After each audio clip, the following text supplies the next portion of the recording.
Creve Coeur District 76 Board of Education meeting is now called to order. Roll call, please. Giddens. Here. Cagle. Here. Catherine Reagan. Here. Val Reagan. Here. Tyler. Here. Griner. Here. Bailey. Here. Please stand for the Pledge of Allegiance. I pledge allegiance to the flag of the United States of America and to the republic for which it stands, one nation, under God, indivisible, with liberty and justice for all.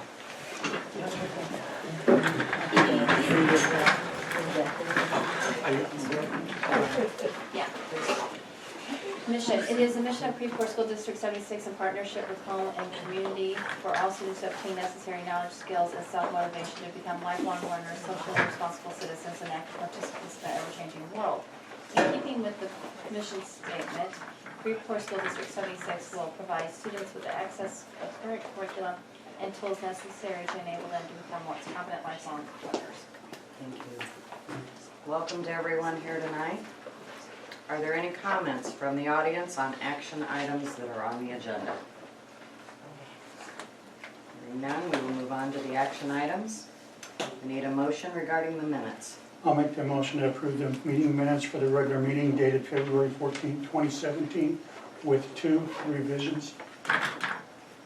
Okay, do we have a second? Second.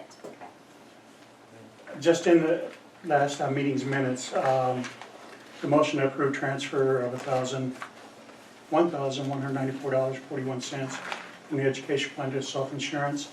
I actually voted present. You did. Yeah. And also on the motion to approve transfer of $21,644.29 from the education fund to self-insurance account. On February 6, 2017, I also voted present on that. I just showed it. You did. Aye. Everyone okay with accepting? Roll call, please. Giddens. Aye. Cagle. Catherine Reagan. Aye. Val Reagan. Aye. Tyler. Aye. Griner. Aye. Bailey. Aye, motion carried. We need a motion regarding the payments list. Make the motion to approve the payments list dated February 22nd, 2017. Second. Discussion. Questions? Mr. Whiston, did you have anything? A lot of things that kind of always keep it salt in the parking lot on the 8th of February. I think we were $1,300 around that. Just to, I don't know how much we had done. We need to revisit probably Yeah. before next year. I think we all caught that. There hasn't Yeah. been much snow. It It's been warm. And it hasn't been really hardly any ice to be salted or anything. Special ed transportation, special education stuff there. Just a couple of things. Can I just ask a question about the virtual server hosting March 2017? What does that mean? Check number. Oh, I'm sorry, the check number's 19048. That's STO, that's the Bloomington. That's where our stuff goes now. We're over data. It's hard to get used to it. Yeah, I'm just like, Yeah. I thought maybe we had to buy another server or something. No, we should never have to buy another one.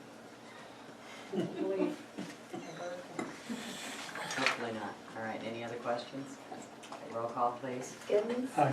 Cagle. Catherine Reagan. Aye. Val Reagan. Aye. Tyler. Aye. Griner. Aye. Bailey. Aye, motion carried. Need a motion regarding the treasurer's report.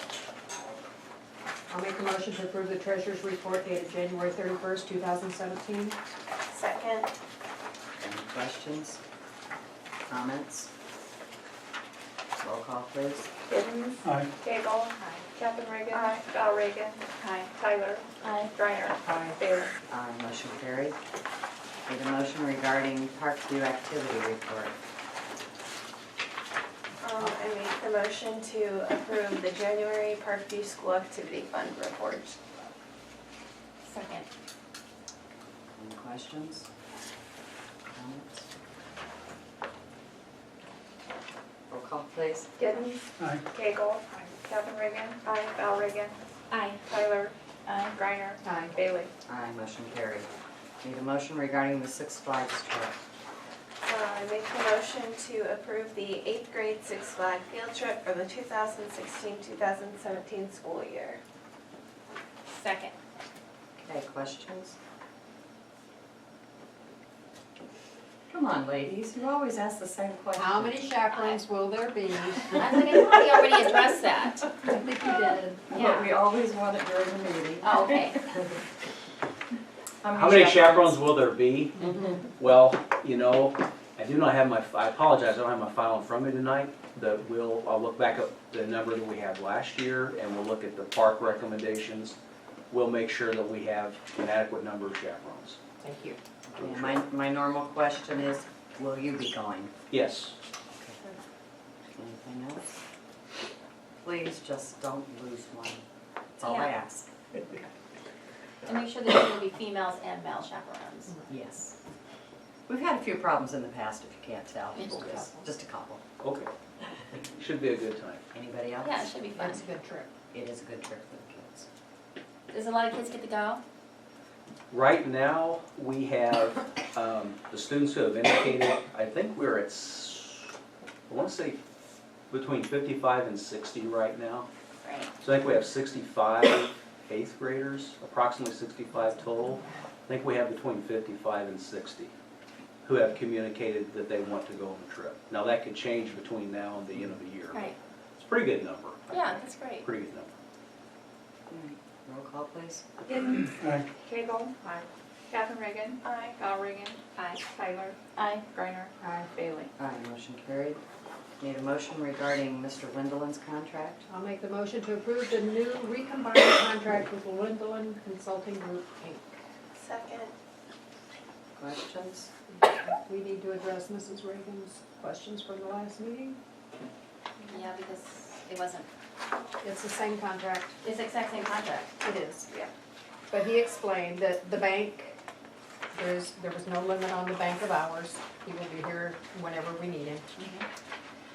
The 2-year contract is to our advantage. The price will not go up. We have a 30-day opt-out whenever we want anyway. So I see that as a plus. Right. And what else was it? The shortened weeks, that they're not gonna be here 3 days, they're only gonna be here less time. Shortened weeks of the school year could affect number of visits, and I'm wondering why that. And I don't think we didn't address that. No, we didn't. I mean. We have a lot of shortened weeks, is what my concern is. Mhm. But if we need him, I guess he'd be here. I I'm think just so. like, I mean, I haven't heard that he's not supporting the needs. I mean, he's always been pretty good at, if we need him to make sure somebody's here. Principals, do we see them here? The Windland? Windlands? Yeah. Mhm. Yeah, when we ask for Windlands to come in, they're Okay, on a shortened week, do you notice them being here less? I can't speak of that, No, not really. Okay, I think it's just, no, Just in in case. fact, I could speak, last week was a short week because we had Monday off, and I don't remember if it was Tuesday, Wednesday. Mrs. O came in and her computer just would not turn on, would not boot up, nothing. And so she got on Mrs. McClister's, and probably by 8:15, I mean, it was within a half an hour, one of Jay's guys was here working on it and fixed the issue. So, Like, you guys see him 3 times a week.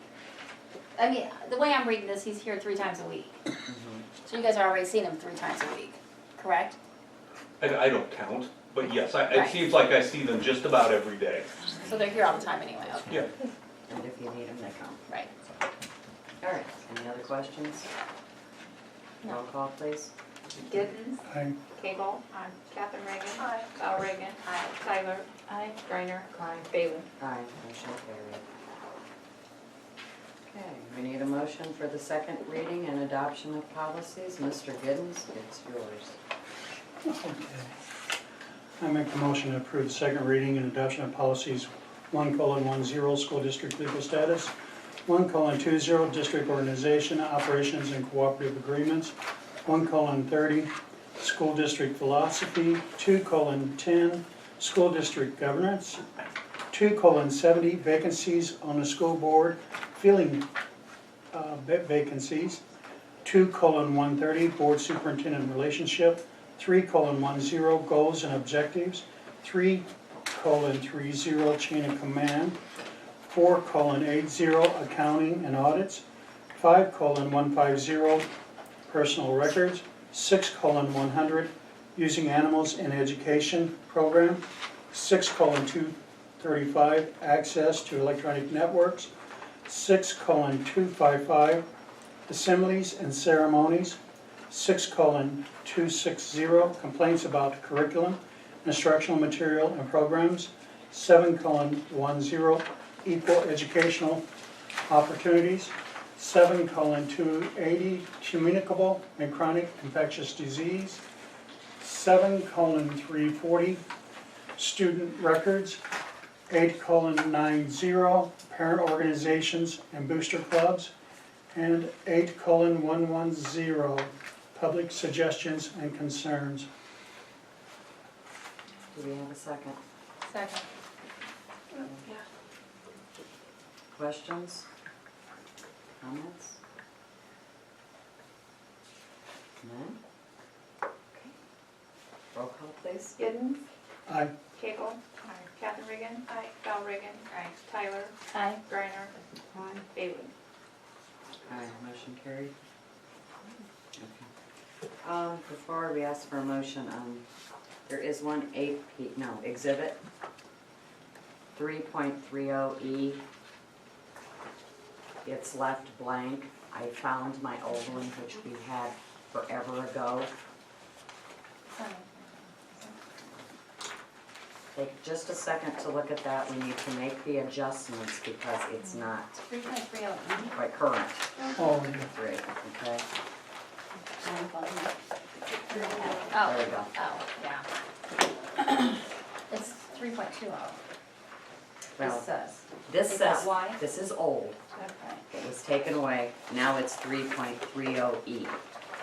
So if you want to make the adjustments, I mean, it's not a big thing. It's an organizational chart. You could probably approve it. On the. You're down on E9, correct? Yeah. No, it doesn't finish yet.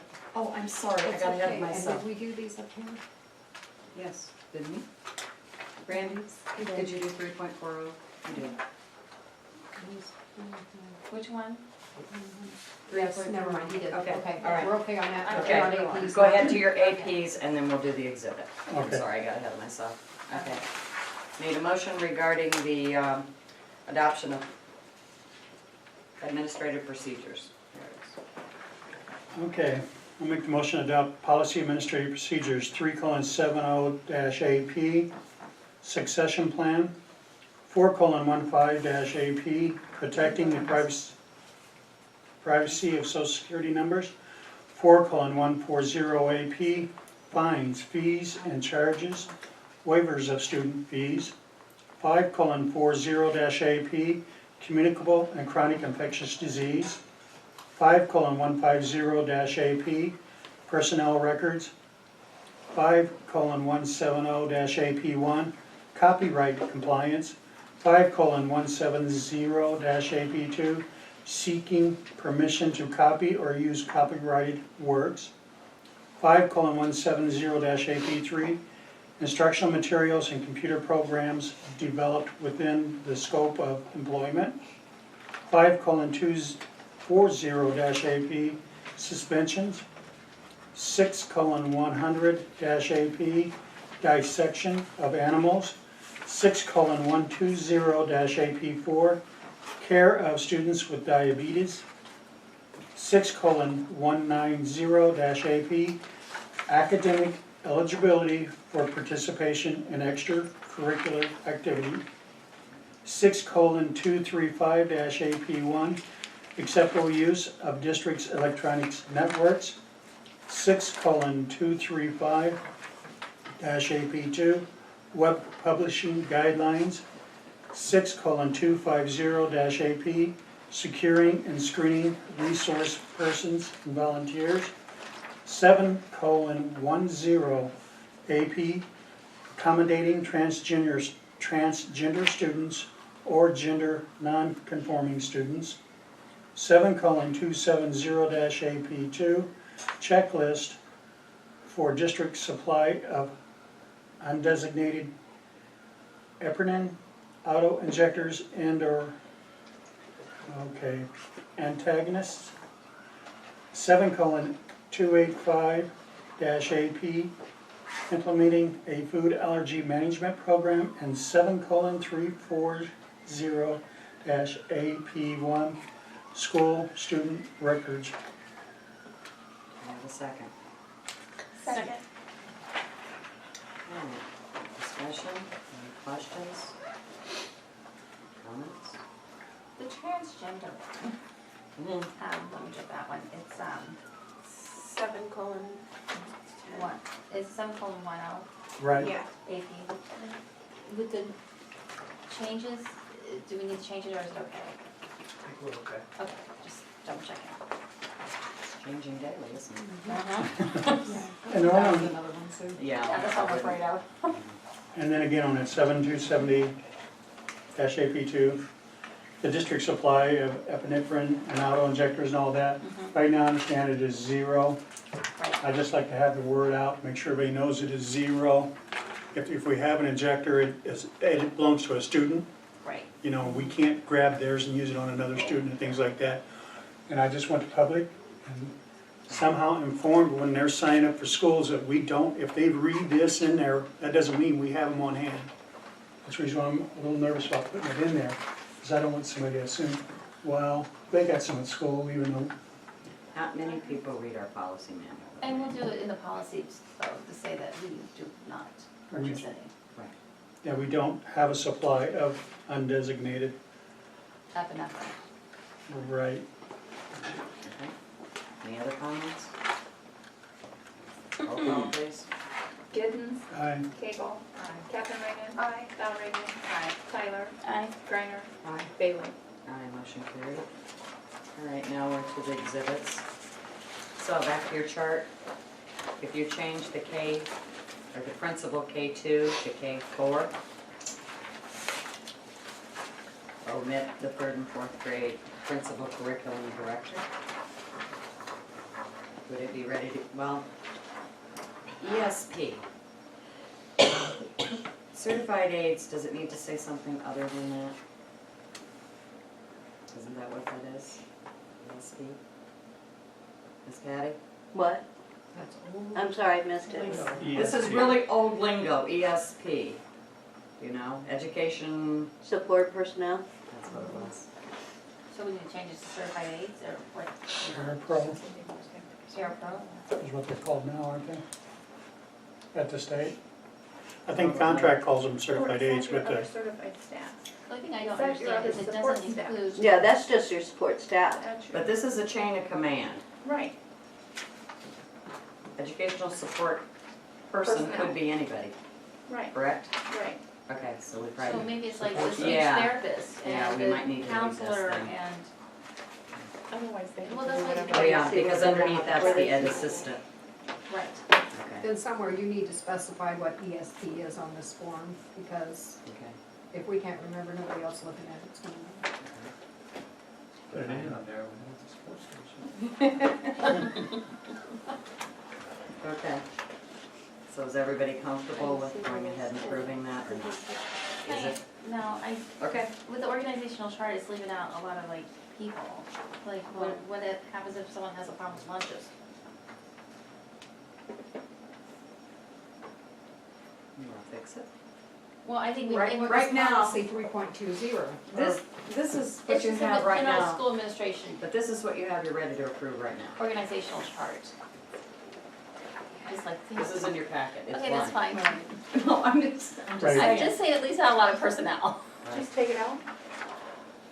this is what's in the current policy. Old. Yeah, but it's what's in there currently. And Yeah. tonight we'll be voting on it. Now, and it's in a job description, maybe we can go back and look at that and just come back later and vote on it again.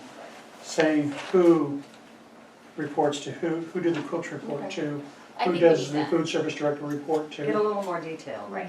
Because that's what this chart's just trying to show. We show the teachers and the support staff, which is cooks and everybody else. Sure. Right, But do they report to the principal or do they report to the food service director? It's a good idea because we've asked the same questions Right. when we're We unsure. have, yeah. right, so we Okay. just have Can one we there. approve this now and then come back later and Revisit it? revisit Yeah. it? This Right. policy 330 is in your packet. Yeah, Maybe that would help. Because see, this originally was 320. I don't know when they moved it. So channels of authority and reporting relationships for school personnel. And this tells That's a little confusing. who they report to? The policy itself? The policy itself, the superintendent shall develop an organizational chart indicating the channels of authority and reporting relationships for school personnel. So once they get past the superintendent, they're gonna go out to the public. No, That's a little confusing.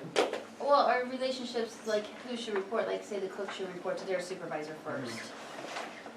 I mean, yeah, I don't think this, Could he fill we in, need to probably take if he this. fills in a new chart, updates the chart, Okay. because this shows two things. It shows the line of authority Mhm. and the advisory cooperation. Okay? It's the two things it's showing on there. School board, and then the superintendent. Well, at the top is citizens. Right, And in this, I know why it was put in there, but in this context, I think it needs to be removed. Okay. If So- anything, it would be the Regional Board of Education instead of citizens. that's true. Once they come to the But board. but that's assuming that Of course, we're talking about. an employee has an issue, not a Right. citizen has And an that's issue. what this is for, Why right? don't we Right. pull, why don't we pull That's what I was this? taking it, I took it as Let's- that. Let's Okay. take out 3.20, or no, it's 330E. Correct. And let's bring that back. Mr. Giddens, you're in charge of making sure that gets back on the agenda. All right. All right. Mrs. Walton, did you pull that out? We're going to table, and we're just going to Just- pull it out. Okay, yes. yep, it's out. All right. Now we need a motion regarding the policy exhibits, please. Okay, I'll make the motion regarding adoption of policy exhibits 2:70E, checklist for filling board vacancies by appointment. 2:120-E2, website listing of development and training completed by board members. 2:40-E1, press issue updates. 2:240-E2, developing local policies. 2:240-E3, policy manual updates. 2:250-E3, recurrent requester notification. 4:15-E1, letter to employees regarding protecting the privacy of social security numbers. 4:15-E2, statement of purpose for collecting social security numbers. 4:15-E3, statement for employee manual or district website describing the district's purpose for collecting social security numbers. 4:140-E3, application for fee waivers. 4:140-E2, response to application for fee waivers, appeal and response to appeals.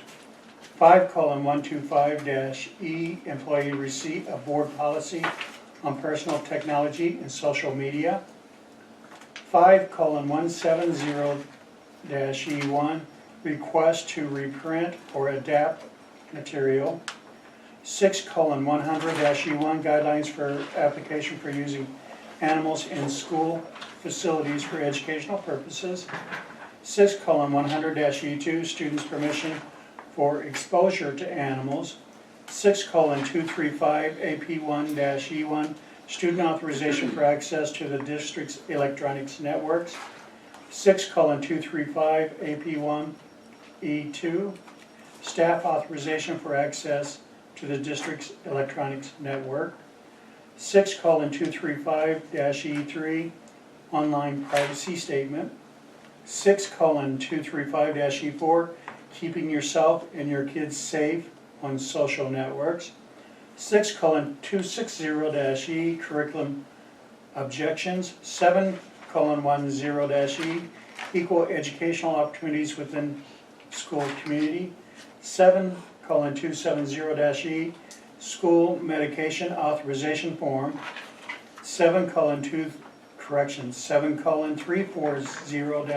7:340-AP1-E1, notice to parents/guardians and students of their rights concerning a student's school records. 8:95-E1, letter notifying parents/guardians of school visitation rights. And 8:95-E2, verification of school visitation. Any second? Second. Any questions? Concerns? Okay, roll call please. Gittens. Aye. Gable. Catherine Reagan. Val Reagan. Tyler. Aye. Griner. Bailey. Aye, motion carried. Written communications. Reminder of upcoming events. The next regular scheduled board meeting is March 14th. There is only one in March that is scheduled right now. Who had the IAS begin? More. That was one? 23rd. March 23rd. Okay, March 23rd.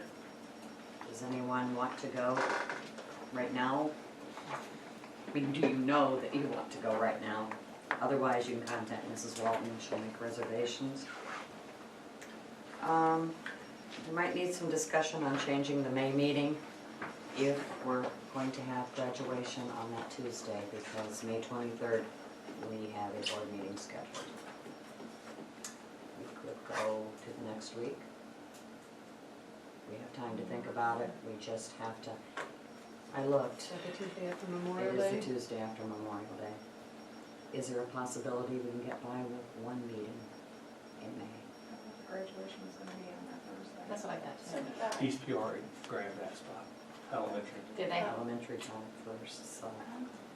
I spoke for it first, I said, we'll see. College next step.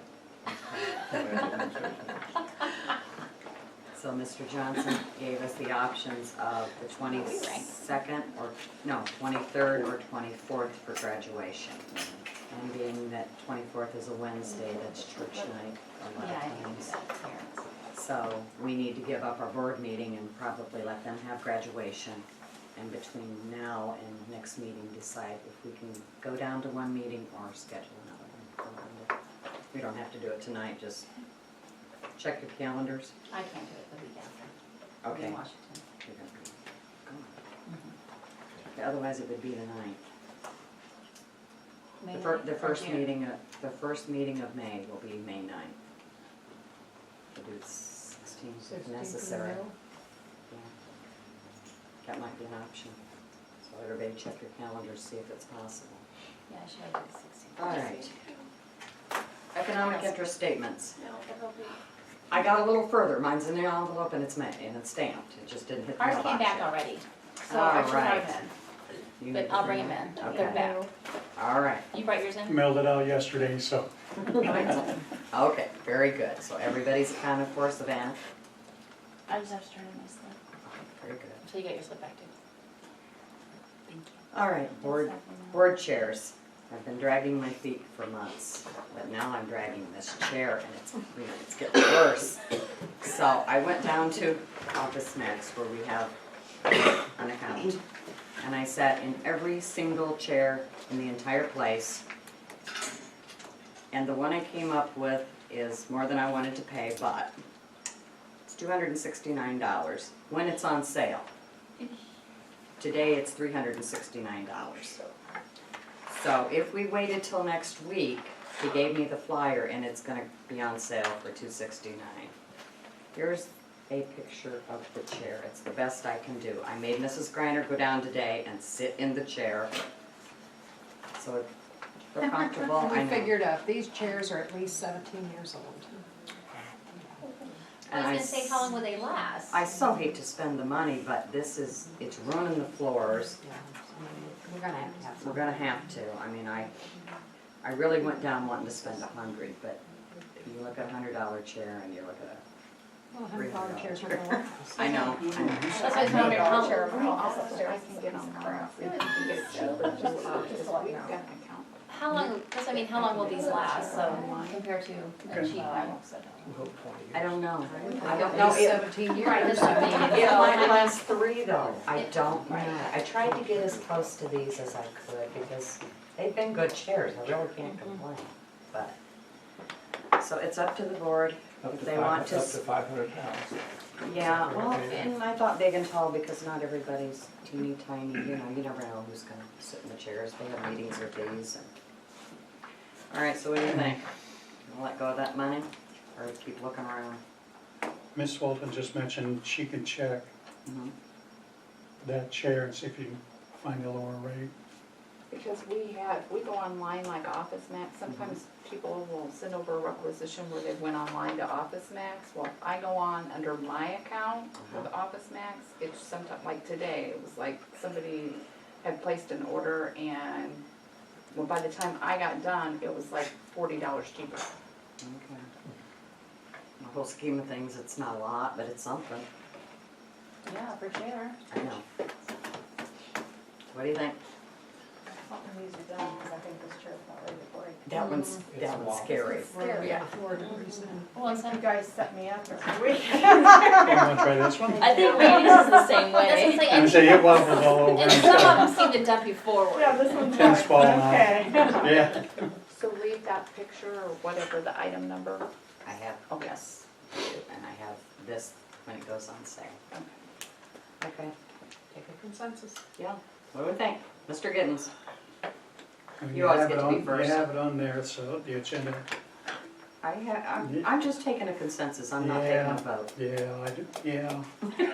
I don't want to, I but don't either. Okay, so then, I bought a chair last week. Ms. Reagan, come on. Yes? Yeah, I Brenda? vote yes. Okay, now here's the thing. We know we have to have 8 chairs. Do we want to have 9? And my point being, when the attorney comes in, when anybody else comes in, we are all running, scarfing for chairs. Yeah. I don't know. What's another couple hundred? I mean, what you're at, I know. That's hard. All right, it would be used. 9. 9? Yeah. Okay. And that way, if one of them does, you know, have a defect or whatever, break, that might save us from doing a whole nother round again. Okay. All right, consensus is for 9 chairs. Mrs. Walton, I have the information for you. Well, and in the meantime, Mrs. Wallen can use it if it's not in use up here. That's true. Yeah. While she's taking notes here. Yeah. Okay. All right. Reports from the administration. Mr. Whiston, it's your turn finally. I think we're gonna have, maybe, since we have 3 principals here, Mr. Jex, we're gonna have to start with you, if that's fine. Okay. I came with props, handouts, or whatever you want to call them. Take one and press those that way. And, yeah, I might get too many, that's okay though. You've asked in the past about what we offer for special education, and I thought it'd be good to give you straight from the State Board of Education what they expect, and also give you some practical reasons why it's a good idea to do the best to follow what they expect. So what you have here is my handwriting. Sorry that my handwriting's not super, but it lets you see the parts that are me versus the parts that are the state. And at the top you see regular classes. That's everybody who is not in special education, that's where they start. And in the regular class, we expect grade level work. No changes in the goals. As you move down to the second level, it's accommodations. You might have an aide or a paraprofessional. You might have co-teachers or a special education teacher. It's your tier 2, your tier 3 services. Here we still expect grade level expectations. If students are getting the supports in this level, they should still be testing at meets or better.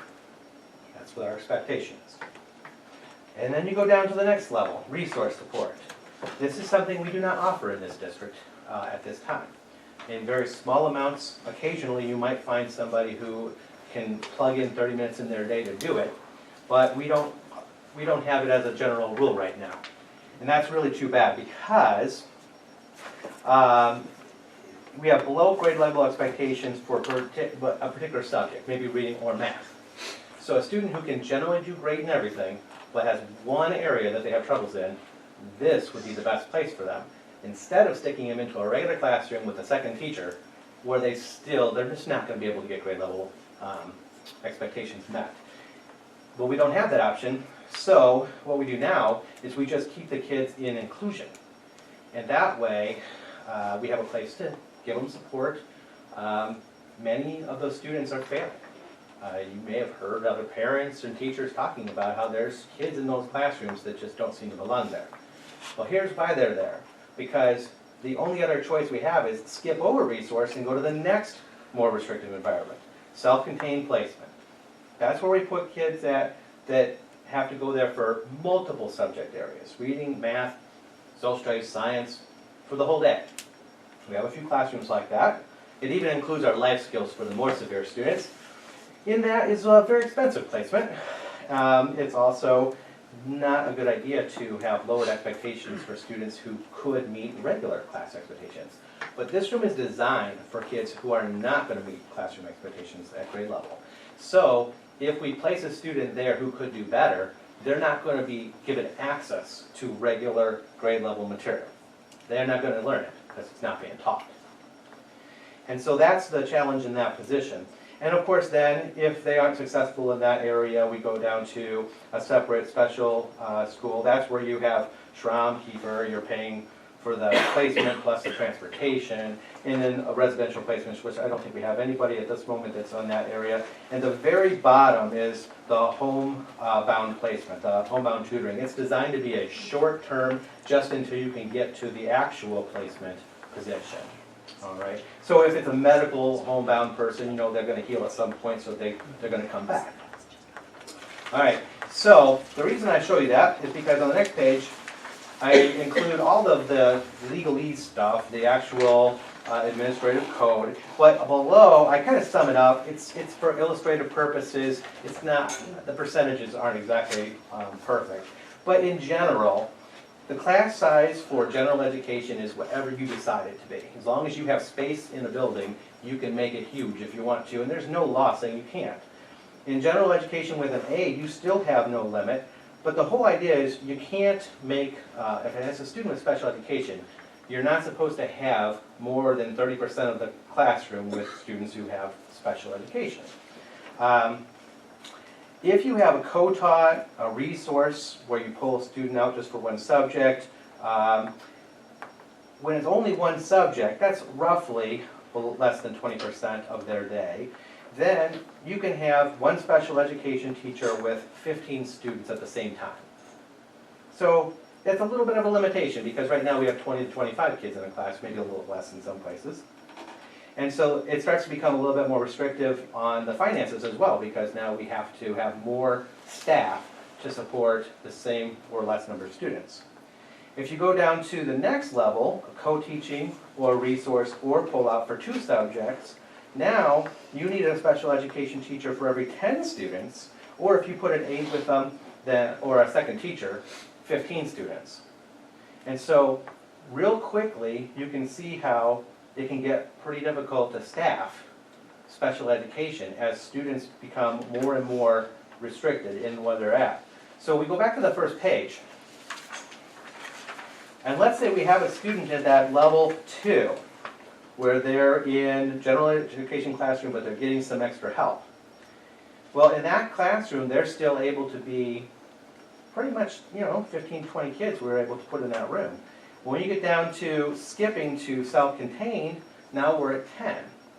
So you're doubling your costs. Well, if I don't have a resource place to put kids, that's where they're going.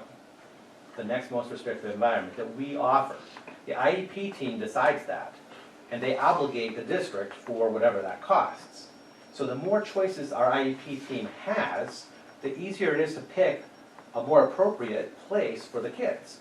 So while you don't have to offer every single place, you run yourself into the possibility of being sued, but you don't have to offer every single place. It is ideal to offer as many of these placements that we think our students would be at. If you have a student, let's say in our case, we do have a student who has a hearing impairment that is so severe that they need to go to a special school. It would not make sense for us to have our own hearing impairment program here because we just don't have enough students with that type of need. But where we have students, enough of them, with the same kinds of needs, we should be providing services along that spectrum.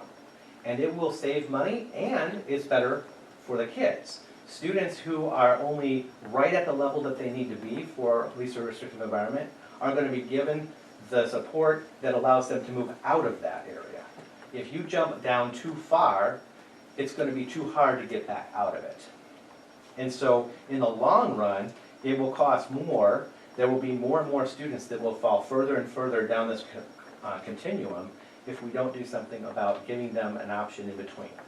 And right now, I see a pretty glaring hole in what we offer. And so while I know it would be ideal for me to be able to tell you how to save money and reduce staff, it really would save more money not to reduce staff. Sending people out to other schools is the most expensive, and it's really what we would end up having to do. At this point, what will happen, because it's hard to hire someone in the middle of the year, is the students who are not succeeding in the inclusion class will get pushed down to self-contained. Self-contained has a limited number of people they can have in their class. So that class will have to take their lowest kids and move them into life skills. Life skills is designed for kids who are not really likely to do most of the academics. So we would need to change that class into not a life skills class, just another self-contained room, and then send the kids that are truly life skills to Schramm at $20,000 plus per person and transportation. So we can keep the same staff we have now and then just keep filtering them down and pushing them out, or we can do something a little more proactive. And so that's why I wanted to give this to you, give you an opportunity to see what's there. I certainly am willing to take questions, but just want to give you a quick lowdown on how this works. So what you're proposing is, in addition to doing inclusion in every grade level, we also have at least two resource rooms? Here's what I would say. It wouldn't take reinventing the wheel. In the past, the special education teachers have worked together to figure out how to best provide these services with the fewest man hours. And they've done a pretty good job in the past of thinking, okay, it'd be easier for us to make, instead of having somebody who is a self-contained resource teacher teaching 8th grade math, and then somebody different going into 8th grade math classroom for inclusion, have the same person do both, because they know what's going on in math in 8th grade. So I think it would not literally require that many people, but it may, and it will take a meeting of the teachers to figure out how can we best staff this, given the students we have.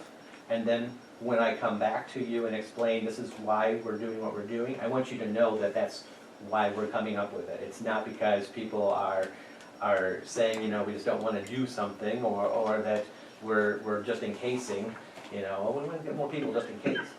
We shouldn't do that. But we should be prepared for the people we do have. And then you can add a paraprofessional to the mix to allow a few more students if we get, you know, people move in all the time. You never know when that's going to happen. Students that go through the RTI process, right now, that process is pretty flawed, and there's a lot of kids getting pushed into special ed in the near future because they're overwhelmed. They're supposed to have 1 or 2 kids in tier 3, and they've got 4 or 5 because there's so many kids referred to them. It's a real issue, and it's going to continue to become more and more of an issue for special education, because then we're going to have to try to staff that. All right, I have a question. So is this more of this resource support, is this more of an issue at the junior high than it is at? It's an issue in both places. At the junior high, there is no place where I see resource support being given. The closest thing to it is that MTSS time, that 30 minutes where you teach 2 or 3 grade levels, 2 or 3 subjects in 30 minutes, 15 kids, and you're supposed to get something out of that. That's as close as we've got to it. And so, yeah, it's definitely a dilemma. But there is similar issues at the elementary, too. There's a couple teachers who do inclusion who have found a bit of time that they've been able to do pull out, too. But it's not, I mean, it's not something that we have as an option when we're talking about creating an IEP and deciding what placement. It's not something we can securely say we're going to do it. And we used to have resource teacher at Parkview, and we were told this is the way to go now. Mhm. And so we got rid of the resource teacher. And we And- did inclusion. Right. We did it, and now, Come for a It's- circle again. yeah.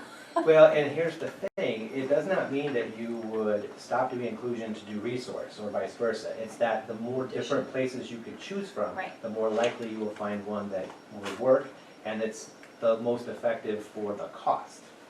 So I think you end up benefiting the most for that. You have to have a place for this room too. True. Inclusion teachers currently have classrooms. If they're an inclusion teacher, why aren't they in the regular classroom? They wouldn't have to have their own classroom. Right. I thought they That's were, true. I thought they were in other classrooms. They also have a No, classroom. but they have their own class. So, okay, that would, There's the yeah, classroom. that would free up enough for resource then. Okay, good point. So do you think you're talking a maximum of 2, or? No. I don't know. It would take time for me to work with the students we have. A lot of the time, like I said, we've had annual meetings already where we've had to decide placement based on what we have now. And there are students that are struggling where they are now. And it would be wise for us to give them more of the support they actually need as soon as we're able. So if we knew we had placements available, like a resource placement, we could set that up for next year. It would be handy for me to be able to go through all those IEPs and determine that before we start talking about personnel and how many and what are they be. Because I know that the kids, some of the kids that I've had direct contact with that were at LaSalle, that have had pullouts for reading or different things, they've benefited greatly from that. The ones that got into Parkview, I don't know if they've actually, I don't know the ones that have had help with any of that. I mean, I just haven't had contact with any of those. I don't think that there is a pull-out type of program at the junior high. So that I would- don't know. Yeah, that does I thought that. there was for RTI. Is that what you're talking Mhm. about? There's half an hour. Oh, half hour, okay. And that's what you were talking about. So if we get a resource educator, what you're saying is probably you don't need as many people in the classroom who need to do the inclusion, because you're gonna pull those kids out. Not all of them, just the Right. ones who can and need extra help, because they don't have to be there for English, but they might need resource for math. That's true. The thing I would caution you is that right now, we have flooded the regular classrooms with a bunch of students who have IEPs in the name of inclusion, and that's why they're not all doing very well. And in fact, if I was a parent with a student who did not have an IEP and I was in that room, I would be concerned that the whole class's expectation is probably not as high as it would be if only a few students with IEPs were in the room, which is really what inclusion is designed to be. Right. You said we had to do inclusion, we have no choice. Correct? You have a legal obligation to provide the least restrictive environment, which would be inclusion. If no one needed it, you wouldn't have to offer it. If no one sued you for not having it, you wouldn't have to offer it. If you wanted to put people in more restrictive environments and pay more for that service, you wouldn't want to do it. But I think that there are plenty of reasons why it would be wise to have inclusion as one of the areas that we can choose from. More people will benefit because students who are in the regular classroom have the least far to go back without an IEP. The more you take them out of that environment, the harder it is to go back to it. Right, because they And might our- only need it for one subject. Exactly. And our goal is to make it temporary. If you put them in an IEP situation and you say, well, that's where you're gonna be forever, then it just builds and builds and builds. Every year, the lowest kids in the school in that grade level are gonna be IEP kids. And the next year, they're gonna put the new lowest kids in there. By the time you get to the junior high, it's everybody. So, Okay, with this resource room, could regular general ed students go in it? See, we have so not- many struggling that don't qualify for special ed, and they're just barely moving along. I mean, it's not just the special I ed. can speak to that. The problem is an instructional issue at the main core level. It's that so many kids When I look at statistics from Ames Lab, 40% is a pretty normal number of the number of kids who are successfully learning grade level material in the regular classroom, 40%.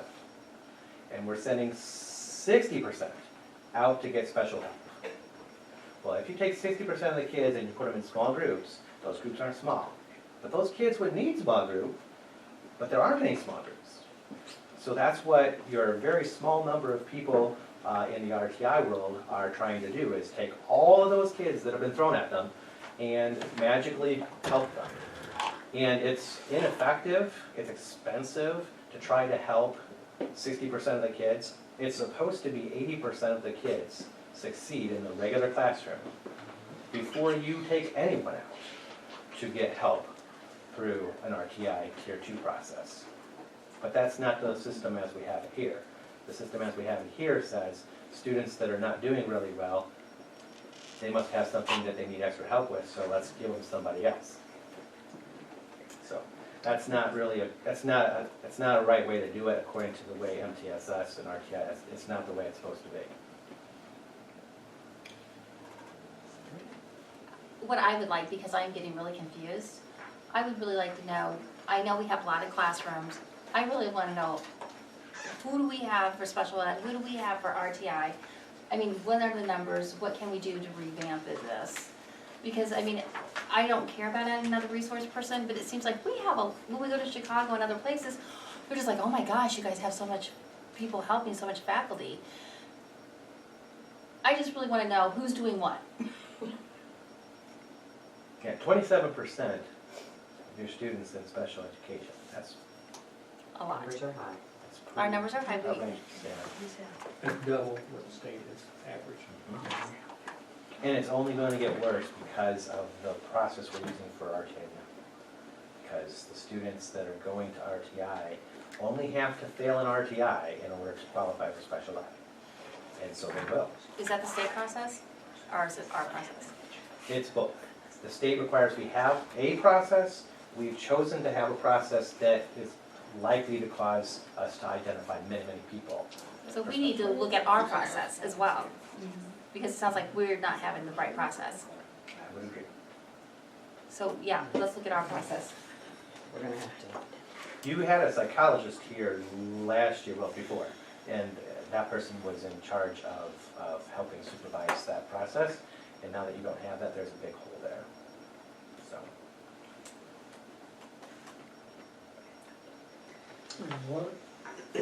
I think what we need to hear, what I need to hear is more, we've got the administration, I think everything's kind of settling down and communicating, the boards are learning a lot.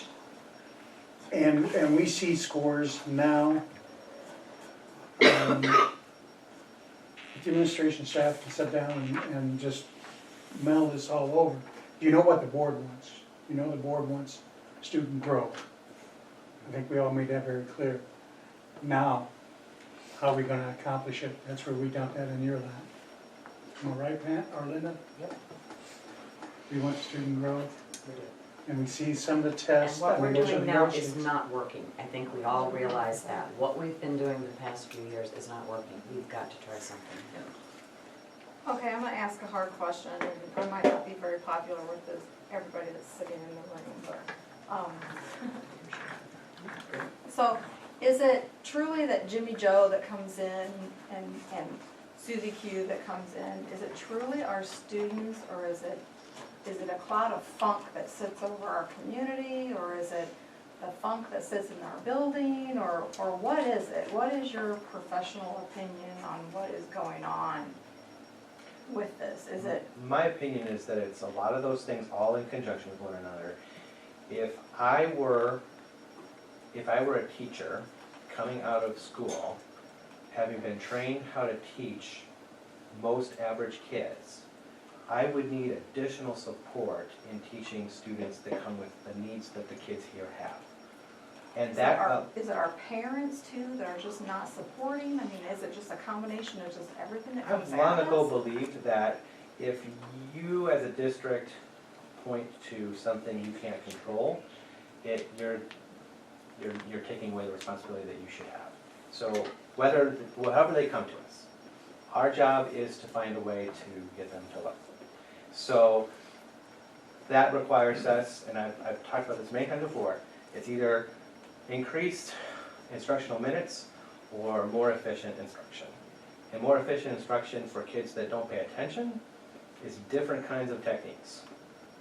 And whether everyone's trained on that, whether there's a few ways that could be included in the tool belt that teachers have already to establish that. Something that is different is necessary, because if only 40% of the kids in a regular classroom are learning to grade level, then what's happening now is those kids aren't going to get the support in RTI. Most of them are either going to learn special ed, they're going to get passed on to the next grade level, where that teacher is going to have twice as hard of a job. And when it's all said and done, you're still going, if you retain them all, then you keep the low kids who can't do well on tests back another year, and you add them to the new year's kids who can't take tests, and you just double your trouble. So, you know, and then you have them there just that much longer to sink your school district's test scores. So if you're not doing them any favors to do it that way either. You know, and the teachers get frustrated, and parents are frustrated, and the kids are frustrated, and then the kids act out, and it's just it's a vicious circle. It is. Yeah, it's very difficult to behave when you don't know what's going on in class. And, you know, it's difficult at a junior high level. Who wants to be that kid who, you know, might get called upon to answer a question and you don't know? Yeah, you have to act out. Okay, so you don't think retaining a child helps? Is that what I heard? Only when the student hasn't had the education in the first place. If I missed 60 days of school, I wasn't taught this year. Come back and do it for the first time. Otherwise, no.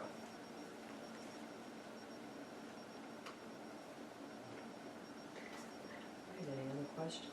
No, I just know that we're getting a lot of information, and I don't know how the board feels about it. Personally, I think if we communicate more to the parents, and it sounds negative, us as a district, we're not performing very good at all. There's only one other district in this county lower than us, and we're near the bottom in the state when we're measured.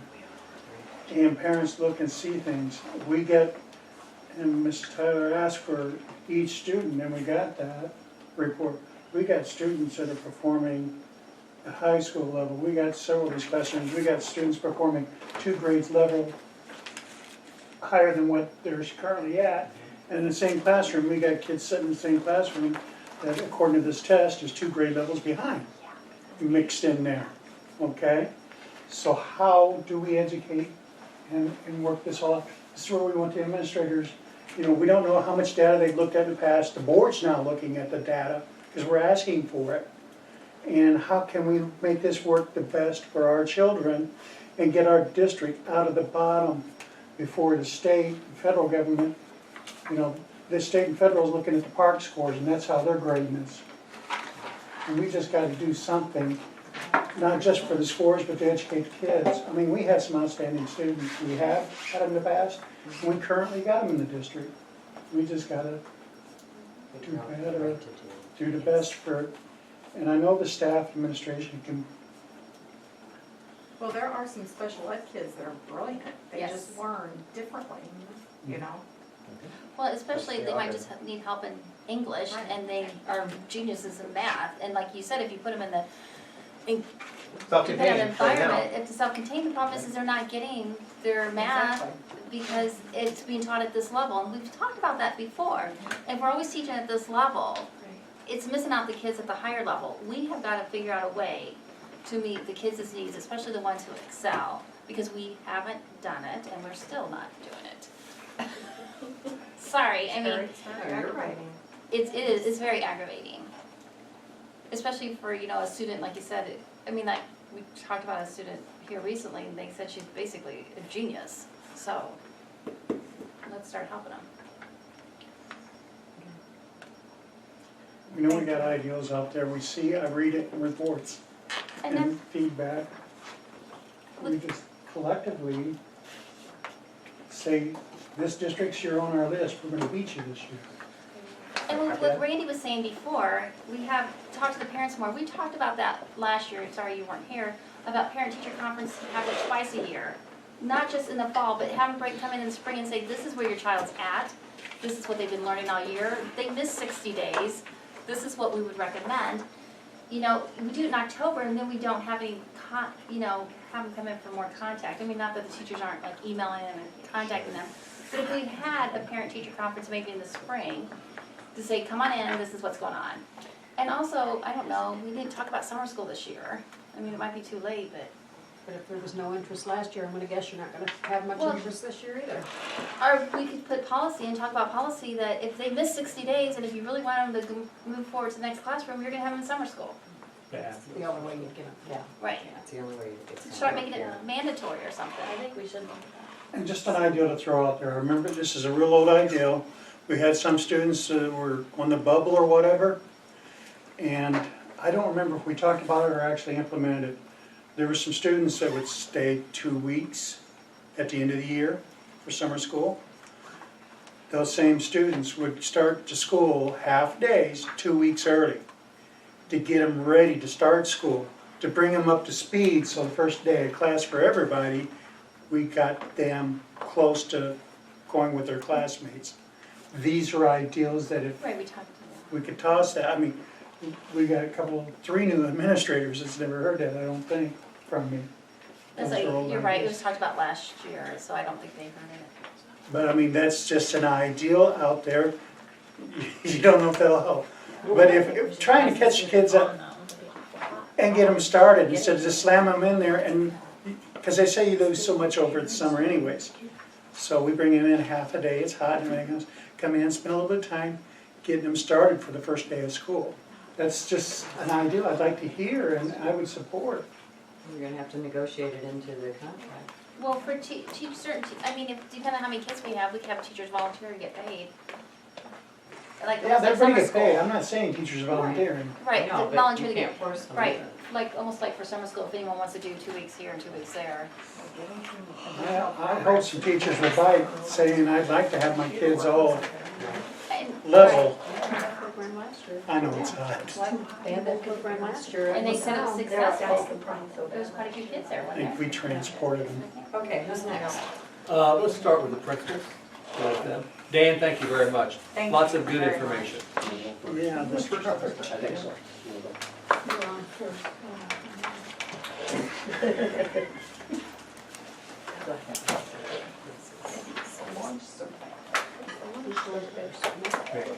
Mr. McCormick, are we doing test scores? I gave you my test scores at the last meeting Yeah, you Okay. did. and invited you to look at them, come back with any questions. Oh, okay. I thought you were Hearing doing none, I'll move on. presentation. It's fine. I just had a couple things going on in the building before I talk about the cafeteria survey. It's Dr. Seuss week this week. Each day has a different theme to it. Today was pajama day, and yes, I did get kids asking me, and teachers asking me where my pajamas were, and I said, well, this is what I sleep in. So they said, really? I said, yeah, I'm ready to go in the morning. Second grade has the Peoria Academy of Science coming in this week. They do some experiments and some lessons for the kids. Neat little program, they did it last year, doing it again this year. And spring pictures are next week in our building. Those were all the little things I had. I do have cafeteria survey for y'all.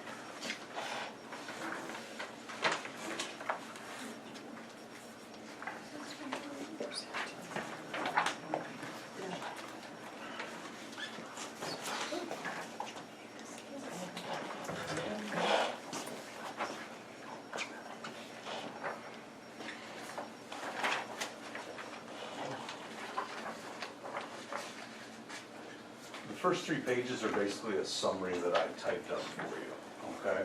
We surveyed a lot of the students electronically using a Google survey form. Parents were surveyed with just a paper form that went home, and our youngest students it was done in the classroom. Just because if they can't read the words on the screen, it's hard for them to answer the questions. Okay.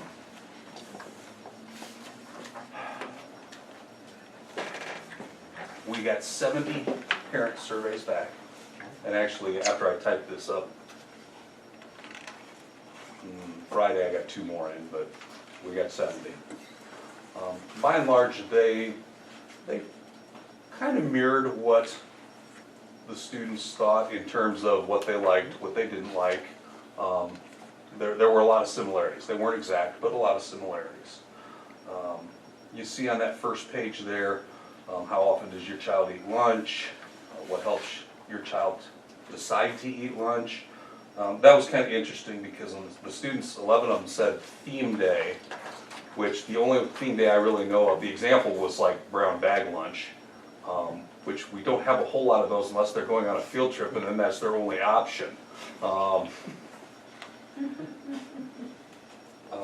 It was also interesting looking at the parent surveys, because then I can look at the entire survey. When they said, my student never eats school lunch, but then they filled out the favorites. Well, if they don't ever eat school lunch, how can they have favorites? But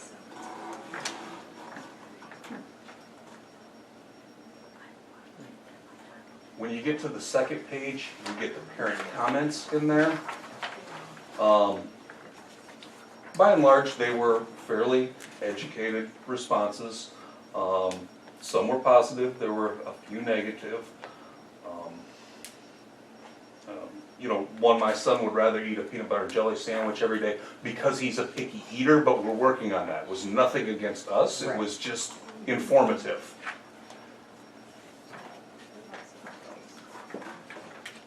I like the one comment from somebody was crab rangoon and fried rice. Not sure what they were having for dinner that night, but it must have corresponded there. A few of the complaints were that kids came home hungry. Saw that on the comments from the students as well.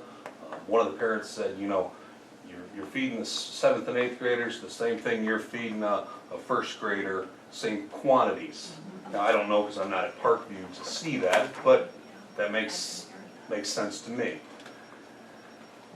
When you talk about my building, I see a lot of food waste because kid doesn't like this, kid doesn't eat it, and you can't force them to eat it. But in the same sense, I also see a lot of kids that clean their plates because this is the best meal of the day they're getting. On that, when you get to the 3rd page, it talks about favorite entrees, least favorite entrees. Chicken nuggets, #1 for parents and students, pizzas 2nd on both. Least favorite would be the egg roll. Don't remember the last time we had the egg roll, but I vaguely remember it. They remember. Evidently they remember the egg roll. Watermelon was pretty big as a side dish on the student survey. I can't remember. I know we have it, but that's one of those we really only have in the fall when it's in season. But evidently they like it and remember it. That's awesome. But, you know, the fruit tended to be big with both the students and the parents as far as the favorite side dish. Brown rice, on the other hand, not so much a favorite. That received high marks on the least favorite. Creamy coleslaw didn't do that. No, creamy coleslaw did not, which surprised me because I like it, but you know what? Somebody made the comment to me, well, did you like it when you were a kid? Exactly, yeah. Exactly. Child, It No. isn't. broccoli doesn't surprise me. Well, it's not at the bottom anymore. Spinach Brown salad. rice has overtaken the broccoli as the That's worst, true. so. Okay, have we shared this with Mrs. Davis yet? She has a copy of exactly what you have here. Okay. Then I would be interested to know what changes she would recommend after reviewing this. Yeah. At Perfect. I Maybe a think later the, meeting? you know, maybe the April meeting, she could come in. She can come in. Yeah. Right in the parents' And comments. suffer with the rest of us. And outside of the box, me thinking of testing, Yeah, the if chocolate we can chip put bars together the are best good. meal that week to get the kids attracted Mhm. and satisfied that week during the key testing periods. Just to involve Let her Change your know. menu. Same with our bus drivers, they make sure they're smiling that week. I mean, everybody, no, bus drivers. That might be fun. just everybody know it's an exciting week and do the best you can. Maybe we can Well, get maybe snacks. Mrs. Walton can go over and meet and greet them and, get them in a do happy that. mood. That would be a good idea. But you know what, the whole point of things, just make it an eventful week. Right. It's not, we don't have brown rice that week. Do not, no. And I would like to see if we get snacks that week too. We have They snacks used set to. up. Yeah. In fact, third grade's already been working on what theirs are. And It's all themed. themes for the week, We're themed. they're testing around St. Patty's Day. Cool. Because everybody's looking at those scores, anything to help motivate. Maybe have an extra like peanut butter and jelly sandwich. Once you get to about the 6th page, you start seeing, that's the Google survey that was done with the students. I've already summarized that information for you, but you can kind of look through there and see, not just the top 5 like I gave you. And probably most importantly, when you get to the end of that, which I can't even tell you where it's at, I haven't got there. It's actually numbered, page 10 out of 14. You start getting to the student comments. Now, I would gather that the vast majority of those came from Parkview. Well, I just, Are you passing the buck? no, I say that because it was really only our 3rd and 4th graders that did this online. So our K-1-2 students Okay. did not write any of these, and most of them are written well enough that, well, I shouldn't say that. Like other times I gag. No. Yeah, Okay. it's, Yeah. Yeah. Now, see. I think same thing here, there's probably some good comments if you read through all of them. I gave them all to you, regardless. you definitely did, yes. I mean, more donuts. I don't recall any donuts on the menu, let alone more donuts, but there are some good comments in here, there are some constructive things, there are some good suggestions. Pepperoni pizza with ice cream. We've got please and thank you, so. I know. That was fun. Well, you know what, there was a couple comments in here I found interesting, that one of them said, can we please have the salt and pepper shakers back? They don't allow salt and, We've never had them in my building, I don't know when they went away, and it's probably Michelle Obama to blame for that, because I've blamed school lunches on her all the time lately. And I'm hoping whoever Donald's wife is will bring back whatever we want, but. okay. We don't talk politics at the table, Mick. Haven't you been told that? The lunch served here, I think, is a lot better than the lunch served at my old schools, so. Every Friday. Eat decided hunger. Pizza Fridays. Lunch ladies are nice, so that's nice. And then somebody else says, the food is kinda nasty, so, you're gonna get both sides of it. Yeah.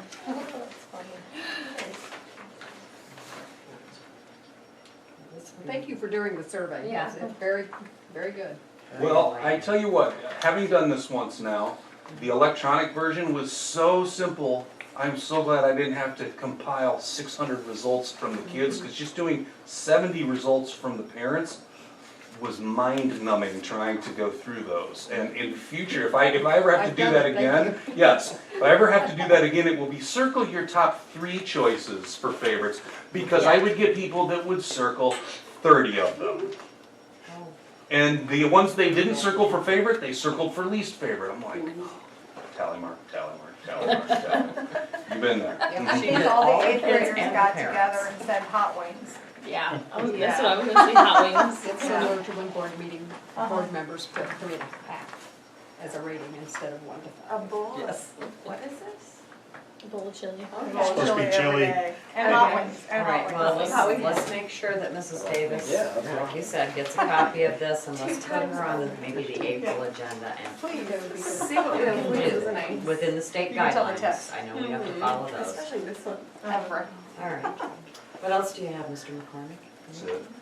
Okay, does anybody have any questions on the testing that he gave us, the results of the testing? I actually didn't bring it back with me, so. I've got it. Can you summarize in a minute testing, to summarize. Do your best, Mr. McCormick. Was it good? Was it?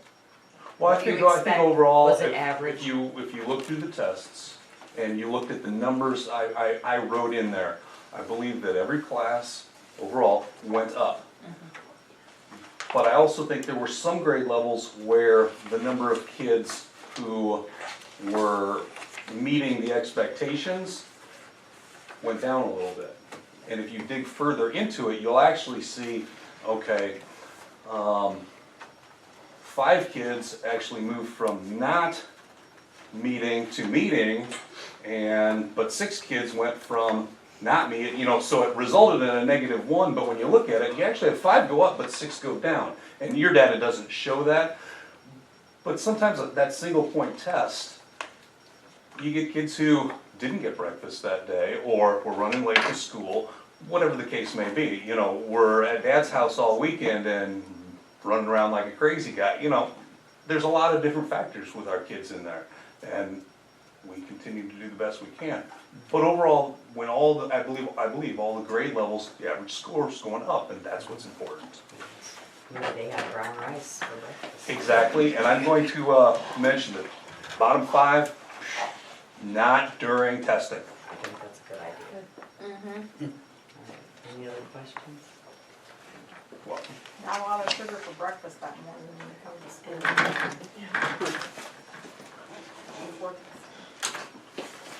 No donuts. No donuts that day. Pop-Tarts here, so we can Good evening, everybody. We're approaching the month of March, aren't we? Hard to believe. Speaking of the food survey, one of the things that we talked with our food director about was pizza. Students like pizza, and I know some of the schools on Fridays, we would work a deal with Papa John's or some other provider and offer that. When we would have pizza and the students, when they go through their lunch line, students charge their lunch account. We talked with Michelle about that. She was open to that and simply said, well, we probably should talk to the board about it to see how the board feels. So maybe down the road, that's something that we could work on in. Did I hear correctly tonight, the 8th grade graduation, was that scheduled on the Tuesday night? Okay, That's what we agreed. okay, We'll great. move our board meeting and Great. do what you need to do for the kids. Okay, great. 6th, 7th, and 8th grade regional science fair. Mr. Kleesner would like to take eligible students to the regional science fair at Bradley University on Saturday, March 11th.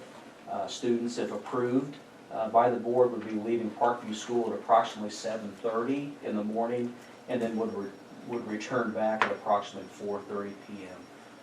That is a request that Mr. Kleesner has for the board. Transportation needed? Yes, a bus is being requested. Anyone have a problem with that? What time? The bus would be leaving Parkview at approximately 7:30 in the morning. I don't have a problem with it. How many kids are going? Don't know. When we have our science fair tomorrow, the students who finish outstanding tomorrow, they would be moving on to the regional science fair. So I don't know how many we would go until after we have the fair tomorrow. Haven't we been doing that the last couple of years? Yeah, we have. No Okay, problem. thank you very much. Life skills program, Mrs. Millicent, she is interested in taking life skills students to a program at the Peoria Zoo on April the 19th. Peoria Zoo, they're having an Access the Zoo experience from 10 a.m. to 1 p.m. Mrs. Millicent is interested in doing that. I talked with Mr. Whiston about that as well, and if the board was okay with that, Mrs. Millicent is requesting a bus as well for that. Mr. McCormick? Mrs. Millicent has contacted Mrs. Potter in my building to take her life skills students along as well, so if I can lump my kids into that. He didn't want to ask for any money, you said. So he blamed it on you. I didn't know it moved forward, all I knew was they talked about it. How much is it gonna cost the kids to get in? Let's see, I don't have my pamphlets with me tonight. This is the one week I didn't print it out. That's okay. I mean, that's fine. It's fine. Doesn't the parents cover that though? Yeah. I just picked one of my favorite sales and astronomical one. Okay, anyone have a problem with that? One bus for 2 classrooms now, that, Great. I think that's great for the kids. We're taking a sack lunch. Sack lunch Team day. and chaperones, yes. Mr. Whiston has been interested in talking with us about an 8th grade career fair. East Creve Coeur High School is offering can't speak, didn't have my coffee tonight. East Creve Coeur High School is offering an 8th grade career fair on April the 21st from 11 a.m. until 12:30. And our 8th grade students, we haven't been able to go to a career fair this year. Be a good experience for those students to start learning about different vocations and careers. And we would need to have a request a bus if that's a trip that the board would allow. All feeder schools aren't invited. I know Robine is going. I would assume that East Peoria Junior High would probably be attending as well. I know that all the feeder schools have gone, and the invitation's been extended to our 8th graders as well. And last year, the high school wondered why we didn't send anyone, so I think this is great. Our kids Yeah, it's too bad the 7th graders couldn't go. I mean, to be honest, because they need to start learning now what they need to do to be successful. Right. I think this one is only for 8th graders. Right, for but next I think year. it's just too Right, bad. right. Maybe we should do one for 6th, 5th, 6th, 7th. Do we have a consensus for the bus? Okay. April 21st, 8th graders, That's right? wonderful. Park assessment window, we are getting closer and closer at Parkview. We are tentatively planning on beginning the park assessment on Tuesday, March 28th, and concluding on Thursday, April the 13th. So we will be administering the park assessment a little bit later in March. And a few other items. Our 6th graders and 6th grade teachers came back today, at the end of the day, and were very, very enthusiastic.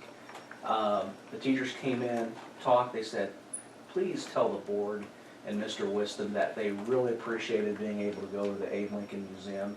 So the 6th graders went to the Abe Lincoln Museum, and the teachers came by and they visited. They said, we just want you to know that the students today behaved wonderfully.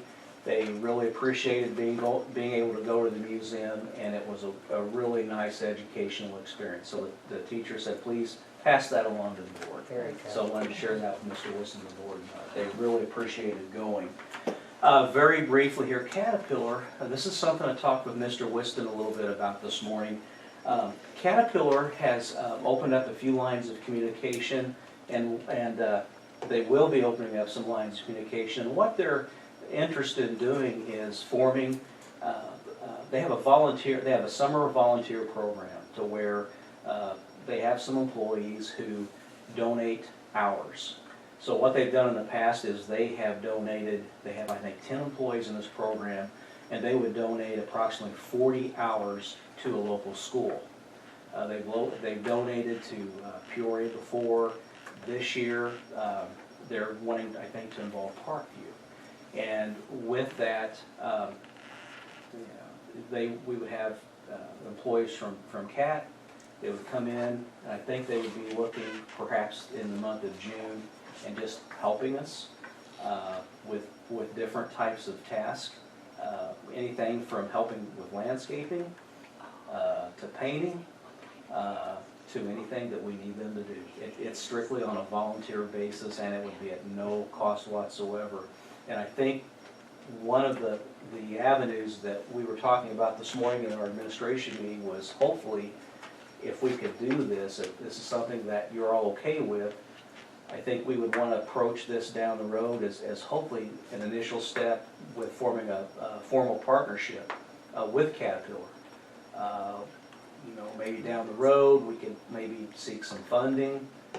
Maybe down the road, once we get through the door, put our initial foot through the door, maybe we could have some field trips to the proving ground, things of that nature, or funding, it would be the big one. So this is just something that we talked about this morning, and we wanted to share to see if there would be any concerns if this is something that we would be looking at doing in There's, June. there's a couple of people from Caterpillar that come in and donate their time at the Dream Center in Peoria Wonderful. and have actually helped donate money, and they're redoing different parts of the Dream Center downtown. It's one of the initiatives that CAT has Yeah, for that's all their awesome. employees. They could take a day off just to go volunteer, and they'll pay them to take the day off to go volunteer somewhere. That's great. My only concern is, how does the union play in this? Or could it Right. be, could it That's be true. something that's extra that's not in, The union contract. competing with? I'm looking at the- Miss Patty. Right. Everything he said is a union job. Landscaping, I Landscaping? watched Mr. Whiston do her landscaping last year. Yes. Yeah. He washed the whole I mean- building. I don't think Yeah. everything would fall under the contract. No, Sure. Mr. Whiston washed the whole building. He power washed it. Right, I mean, Most of, yeah, the front. Planting a tree wouldn't be. Yeah, planting I some think we can trees. come up with some Landscaping, projects. that's all we can come done. up with My something. issue is if it is, then someone else needs to be doing that job. Grounds is one thing, but That's not landscaping is different than just maintaining Yeah, grounds. landscaping is a little different than And maintaining groundskeeping, but we, grounds. Right. Sure. We pay someone to mow the lawn. We don't, I mean, that, it just seems like Brenda landscapes a lot. She'll pull Or- the weeds along the fence, because it doesn't get done all the time. When you talk painting, if you're doing a mural or something like the gym down here, the gym right over here, that's not necessarily union, I mean, that is a mural and volunteers from anywhere. Right, but the other painting would be union. painting is No. not in the union it's contract, not I don't specific. believe, Oh, okay, sorry. specifically. I don't think I don't it is think it is. specific. That's- I think this is a great idea, we'll find Pursue something it. to We'll do. find this We'll stuff talk out about soon. it. Good PR. Right. of the town. Absolutely. And especially if people And- wanna volunteer to help us, they might even have some ideas about, Getting funding from CAT. Yeah, Even if exactly. it's something that we could be doing for the kids outside, Sure, right, because I mean, they Yeah. might have some ideas. right? sure. Planting a garden. In the past, we've had them come in and do, like, almost like a STEM program. So if, once It's we wide start open. that, It's a, right, they just maybe they'll, volunteer hours, so because- it's Great. wide Virtual open. reality there that they could take the that's kids. where Yeah. someone else is working All at. right, Okay. I think you have a unanimous Something decision to on think that, about. We'll figure out Okay. something. Yeah. Something to think about. all right. Movie night, Mrs. Conway and myself, we're gonna have a movie night this Friday night, nothing fancy. We're gonna have a movie night, we're gonna provide popcorn, 6:30. Mrs. Conway polled the student council members and they're gonna show the movie Troll, so we're gonna show Troll. And have some popcorn Friday night in our cafeteria, we're not gonna charge students anything. The thought is just, let's try to find some ways of getting some kids in and find some ways to get some parents in and try to start building some relationships. And we talked about some other activities that we'd like to do down the road. So we're working on that, but we're gonna have a movie night this Friday night at Parkview School at 6:30. Are you having just a large TV to show the movie, or?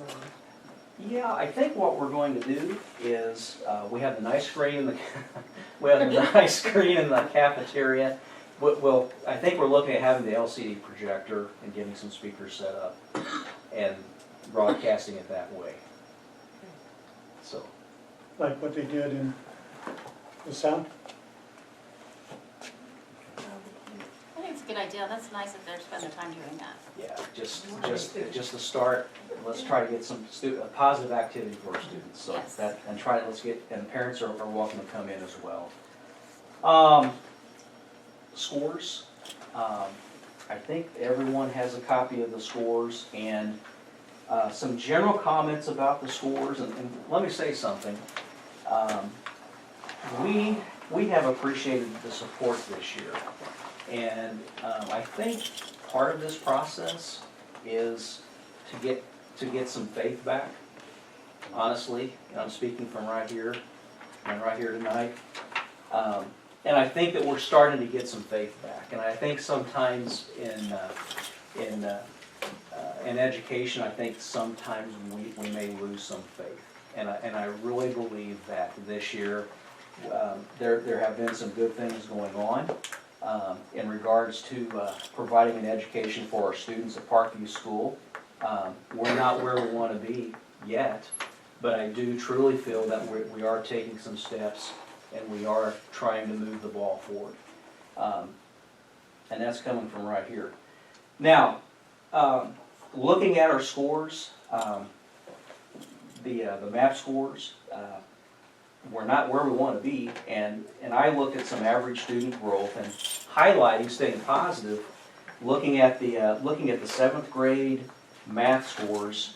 It does appear that when we look at average student growth, from the data that I received, looking at the math student norms, it looks like that we have scored fairly well. It looks like we're above typical student growth at the 7th grade level when it comes to math. It looks like when we looked at the fall to winter, fall of 216 to the winter of 217, it looks like our average RIT was, average student growth was 6.3. And when I looked at the student norms, it looked like 6.0 was the typical student growth. So that appears to be a positive trend at the 7th grade level. And then looking at the area of reading, it appears that at the 6th grade level, appears that average student growth was a 5.4. I'm sorry, Parkview was a 5.4. And then looking at the reading student norms, it appeared that 4.8 was the typical student growth. So it appeared that we were just a little bit above the typical growth. At the 7th grade level, looking at reading, we were just a little bit below the typical student growth rate. We looked like we were at 3.1, and it looked like the average typical student growth rate was a 3.9. So those are two areas to where I believe that we have shown some movement in a positive direction.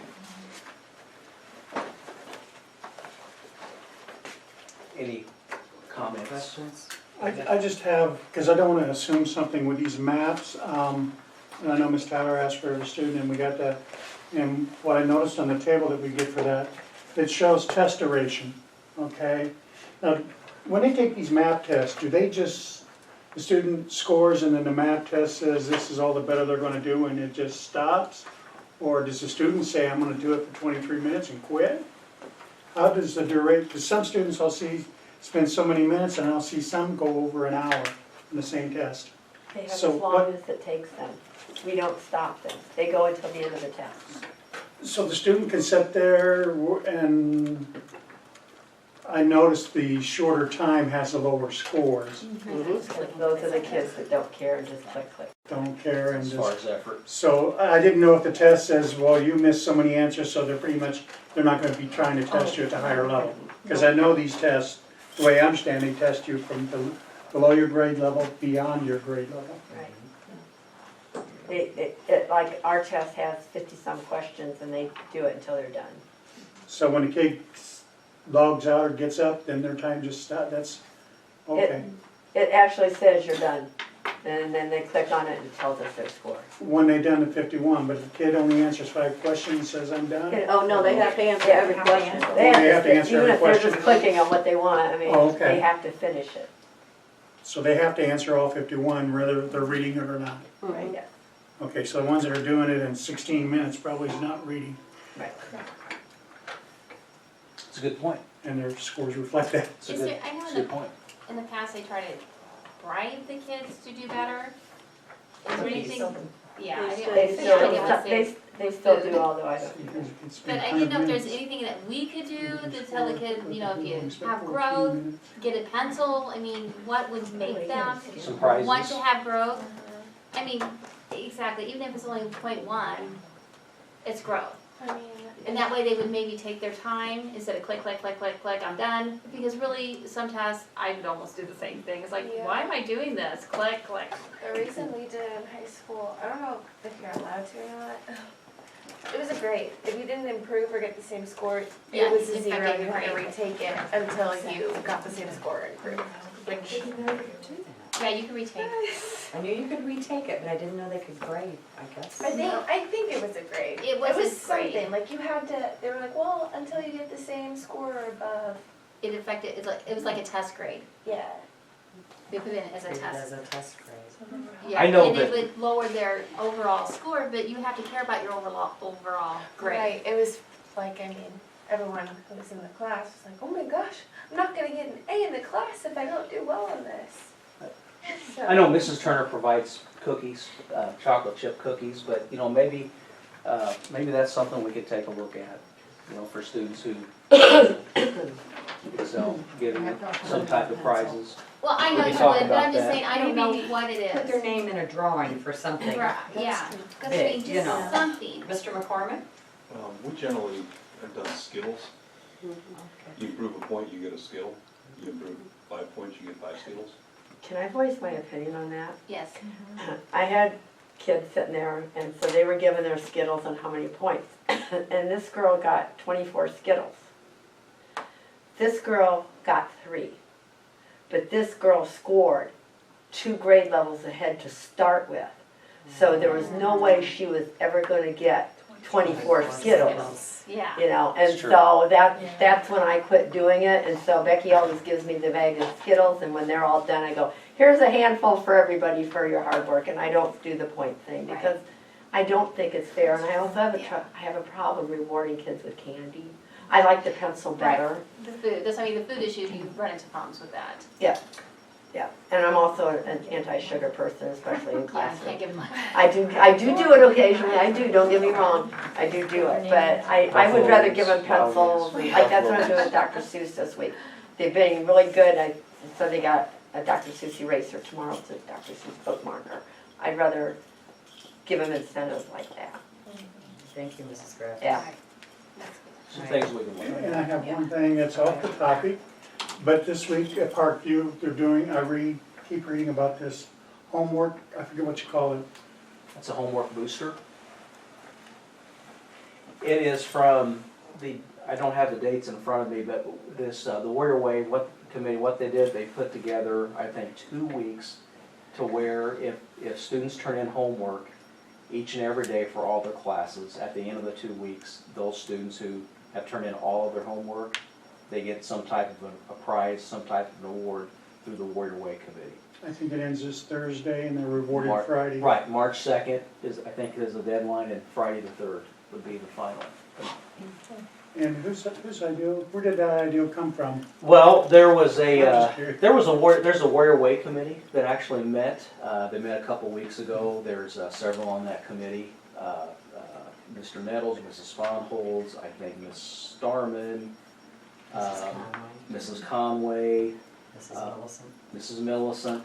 So that group, they met and they came up with some So good Friday ideas we'll on see that. the fruits of that We hope so. program. And I know other districts are doing that too, because my nephew goes to another district and they got to have everyone turned in their homework for the whole week in every class. Because it was inclusion, I mean, you know, like, probably more like 4th grade because it's like they're in one classroom. They get to have like a movie and like a pajama party on Friday. I mean, you wouldn't want the 8th graders coming in pajamas, but, I mean, it was an Right, incentive it's and an everyone's incentive. like so excited. Right. You know, Good that, idea. I mean, Right. and they all did it, and he's like, we can have a pajama party Yeah, that's good. The 8th graders, at not so school. much, yeah. I mean, so But they I were. like the idea of the activity as Yeah, a I have reward, this already. especially an educational activity, Right. you know, bringing in a program or something. Right. Yeah. Real quick, do you have another parent club meeting? Any results? Well, we had some results, not the direction that I think that we wanted to go. We did schedule a meeting last week, and Mrs. Conway met, Mrs. Conway attended, Mrs. Gibbons was there, Mr. Whiston and myself, and we met, and I think basically what we talked about was this. This Friday night movie night came from that discussion. I think what we talked about was, let's go ahead, and I think we had a good conversation about some different types of positive activities that we can start scheduling at Parkview School. Let's go ahead and let's not wait. Let's go ahead and move forward with some of these activities like movie night, with the goal of providing some activities for our students, and let's also try to pull in our parents and guardians, and let's get them in, and then once we Go get our, from there. then we go from there, and then we initiate the conversation with our parents. Hey, thanks for coming tonight. we're very interested in having a parents club. So we're gonna try to get the parents in by having some activities Good idea. and then go from there. So we're not giving up on that, Good. so we're still trying. All right. Thank you. Okay, Okay, Mr. Wister, back to you. The principals have been kind of windy, and that's, I'm gonna try to be short. You guys did a good job at presenting, by the way. I will wanna say a couple things. Steve and I were talking today, and Steve said, I thought he was gonna churn in on this, but he said junior high kids love going to lunch. They really look forward to going to lunch. And I think elementary kids like it, but junior high kids have a hole in their stomach. They like to eat, they can't eat enough. They appreciate when the food's good, when it's not so good. I remember, I read some of the comments, and I could remember the kids, there was fried chicken one day, and for some reason the chicken was just a little slick. And then, to them it wasn't cooked, and they thought it was this gross. But I always try to compliment the cooks on what they do good. Today, for instance, we had the best grapes in the world. I mean, I guarantee you, there's not any better grapes than we're serving in our kitchen. I called over to both my secretary, said, try these grapes. I had a bowl of them, or a little cup of them, they're very good. The grapes are good today. They were cold, they were just a little bit wet, and they were good. Anybody, principals, grapes, did you eat grapes today? They were good, fantastic. The other day we had not one of my favorites. The other day we had not one of my favorites, but ravioli. And that's kind of a kids menu. The kids loved it. Right. With the elementary, the kids loved ravioli. It wasn't that hot, it wasn't warm enough. It was kind of cold ravioli. But you know what?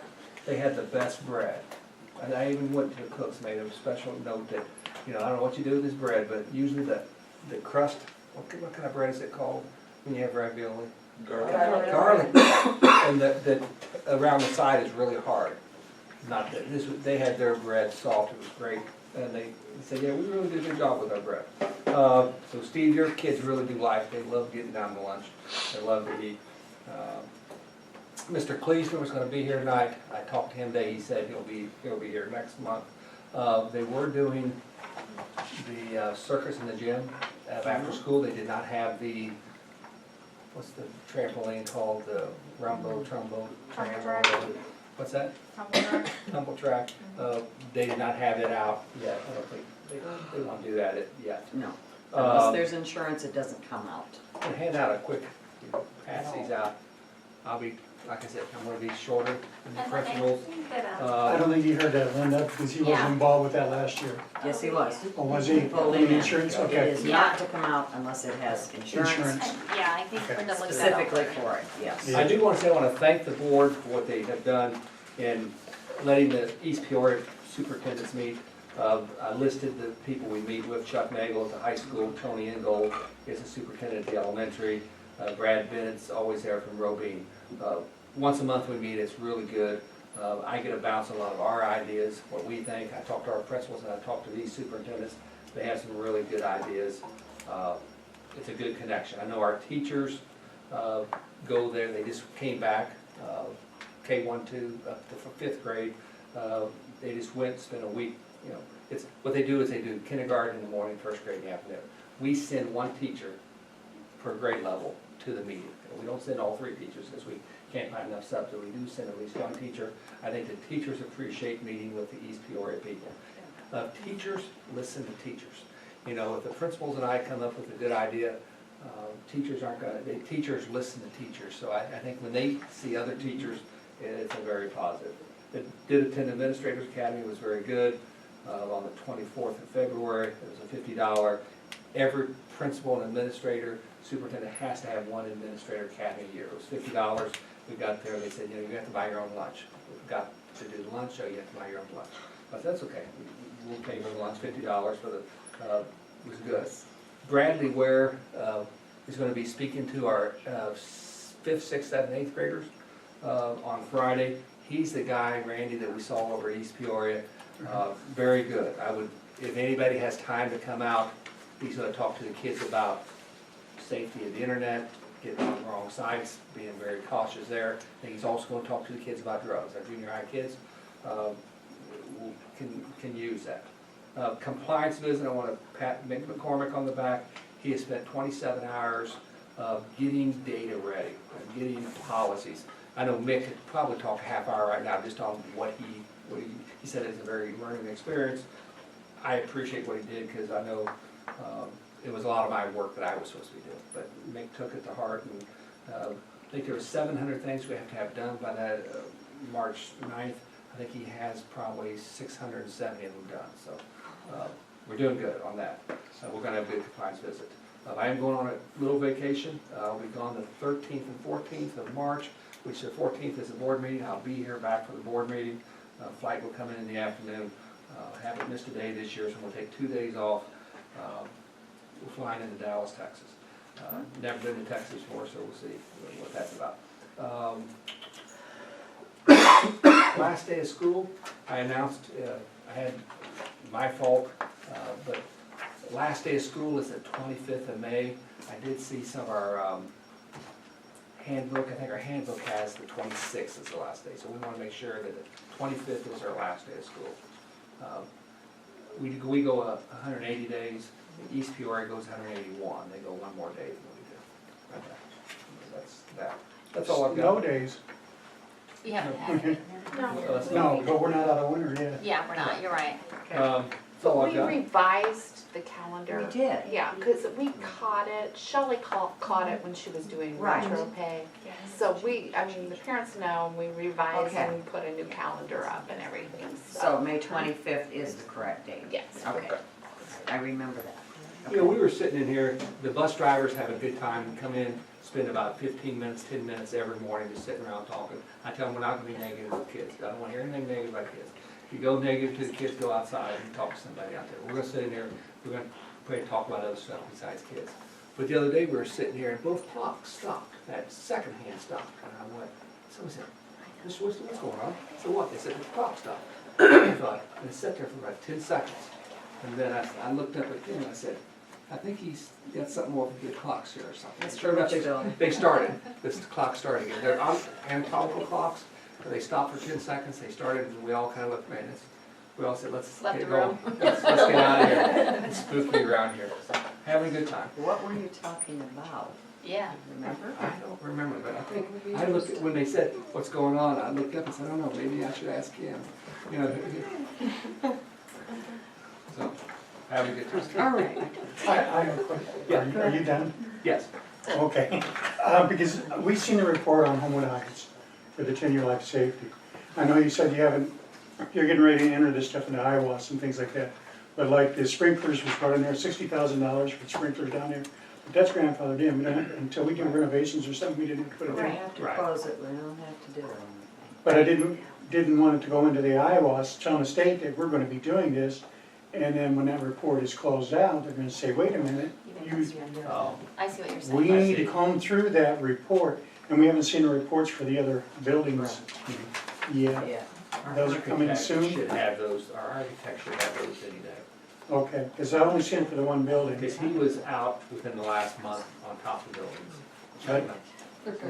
You know, I don't want to close Litchfield building, but I don't want to spend thousands and thousands of dollars when it's You on need fire. Homework. Yeah, Let you know. homework. That's it. Yeah, you Yeah. did. Excuse people. The clock will stop again if you're not careful. All I've right. never seen one stop before. Okay, you gave us a East Peoria High School's final draft calendar. Got another one for you here. Oh, really? The final draft is not the final draft. They have been known to make changes before. Thank you for bringing up the calendar. I can't see where I'm. This is East Peoria Elementary. This is what their board approved. Actually, Thank it's you. not theirs exactly. Oh, I like this. It's easy for me to set the dates. Yeah, I was looking for, I was looking things up. Have I got one? okay. This one. First day of school is the 21st. Oh, so they changed it from the 16th? Remember on these calendars, you have Saturday and Sunday on the same side, which is a little weird. A Saturday, Sunday on the same side.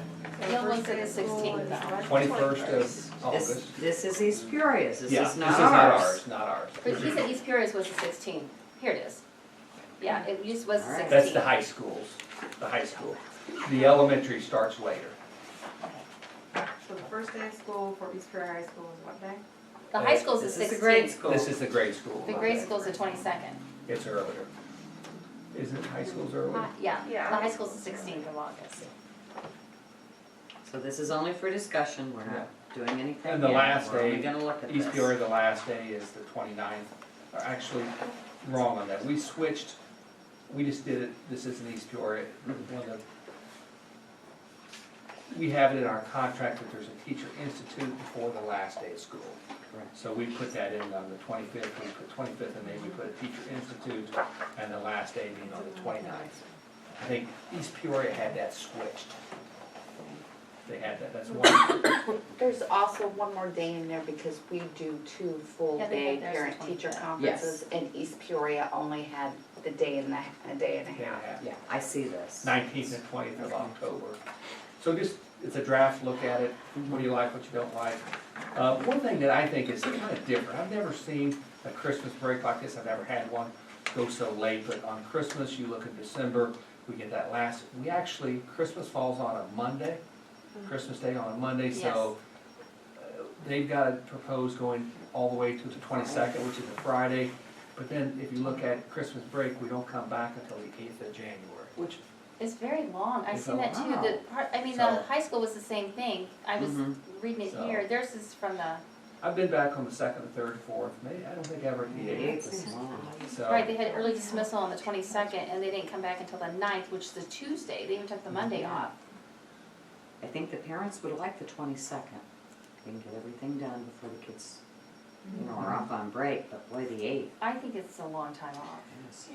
so, If I was going out of town, I would want the 21st or 22nd off. And I was thinking Yeah. the 22nd, you might want to give them off because they might want that Friday off to go out of town. and I wanna thank Stephanie for putting this together, did a nice job, short notice. That's what So I we was don't know thinking, when too. we're coming back to school yet?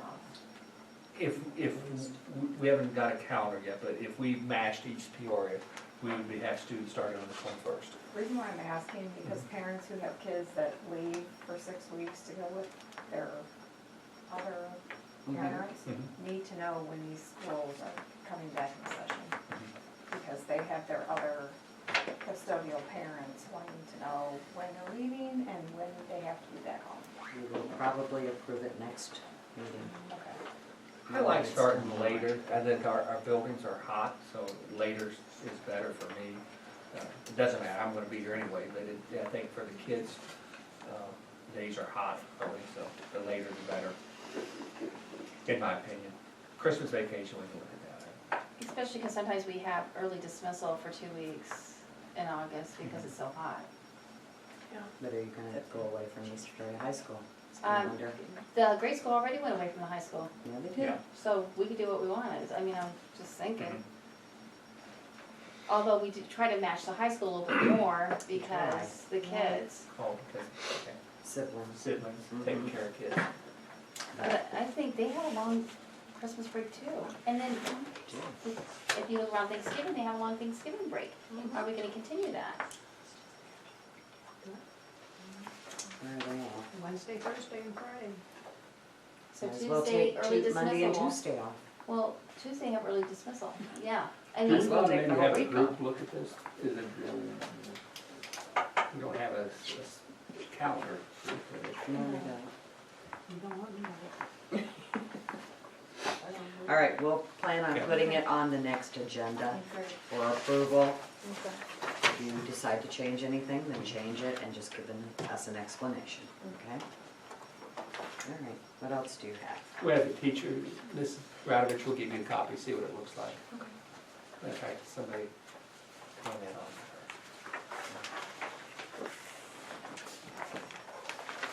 That's all I've got. You have a TAOEP grant. Ron Burke was the guy who writes the grant. I'm gonna call him tomorrow, if it's okay with you guys, and I'm gonna try to write the grant. Remember what he said last time, 66% if he writes it, of getting it approved. If someone else writes it, it's 20%. I called the ladies at the state board, they said they would help us. We'll see. I Sounds hope- good. If he writes it, it doesn't cost the district Right. anything.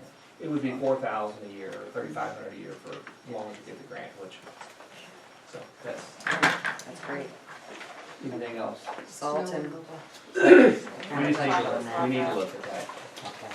Not- Yeah, Would I put bids out for next year. Yeah, I have something that says specifically how much snow had to be on the ground and how much ice, so I'm not really sure what we're Yeah, we need to look at the contract and I then. don't think it said how much ice, but it did say how much snow. Right. They always put salt down before anything happens, which, And I I don't want think they anybody do a good falling, job, But but, I'm not sure we can afford it.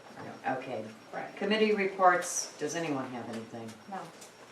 Nope. For the parent-teacher conference, parent-teacher advisory meeting, we're gonna have one on March 15th again. Okay. You already had one? Yep. Oh, very good. March 15th, what time? March 15th, well, we talked about 3:30, but I talked to a couple parents, can we do 3:15? Because unfortunately, I didn't know this, but the parents said they're having, at McDonald's, they're having the fundraiser at 4:30, Okay. So they won't get out. so they wanna get out. So March 15th at 3:15. If it's okay with Mick, Here or LaSalle? here, March 15th, right? March 15th, the eyes of March, which is important. All right. parent advisory, Yes. that's the day after the board meeting. Yeah, Yeah, so that's fine, that's fine. Would be. Yeah. Okay, is there anything else anyone has? Okay. All right, Mr. Kuzner's not coming. Are there any visitors wishing to address the board? I do have a question. Speaking of Mr. Kuzner and the summer circus program, is there a drama program? Are we gonna do circus/drama, or is he going to do drama? Do you know? There is a drama program. Okay. He is planning on, Mr. Kleaser is planning on doing a drama program, Okay, yes. good. Okay, I Yes. hadn't heard anything, and last year we weren't That could able have to been do drama it. tonight I was watching and thought, Yeah, it was. I think the title of the drama okay. program is the circus this year. Okay. The But he circus is, is supposed to be done every other year, but last year we didn't do one, so we weren't sure. right, Drama is the circus. every other the year. title of the drama program, I believe, they think is going to be the circus. Okay. But he is All right, planning on that's what doing should a ask. drama program this year. All right, So you need to go. yeah, I don't handle that well, but it's okay. One last comment I want to say about the junior high. I attended the 8th grade recognition night, parent, or whatever they call it. Volleyball parent- recognition. Volleyball recognition. And we have a lot of junior high teachers go to the games. I mean, and a lot of your junior highs don't have that, but I think that night I counted 10 teachers. Wow. And you say, yeah, one's keeping the clock, one's doing this, and but about 5 and 5, I think about 5 of them were working, 5 were just there just to be there, so I thought that was really good. One of our teachers said, no, our parents aren't always, I said, what % of our parents come to the games? So that night, it was 8th grade night, so all the parents were there, it was nice to see. But I think they said about 25% of our parents, they said, it's probably 25% of our parents come to the games. But, when they start at 4:30, some of them are working, so I mean, it's not that they're not there, they're working, they're busy. But 24%, 25% seem Why do like. volleyball games start so early? I think all our games start. I think they all, maybe 5. 5 o'clock has been the time, Time. start time for pretty much all the sports this year. It's very hard to get to. Sure. Right, and they didn't used to, they used to be later. But I don't think that's on us necessarily. Yeah, other districts Since you have probably to, do too. yeah, to the other districts. For the 6th, 7th grade games, sixth grade games, they start at 5, 4:30. Especially if it's a away game.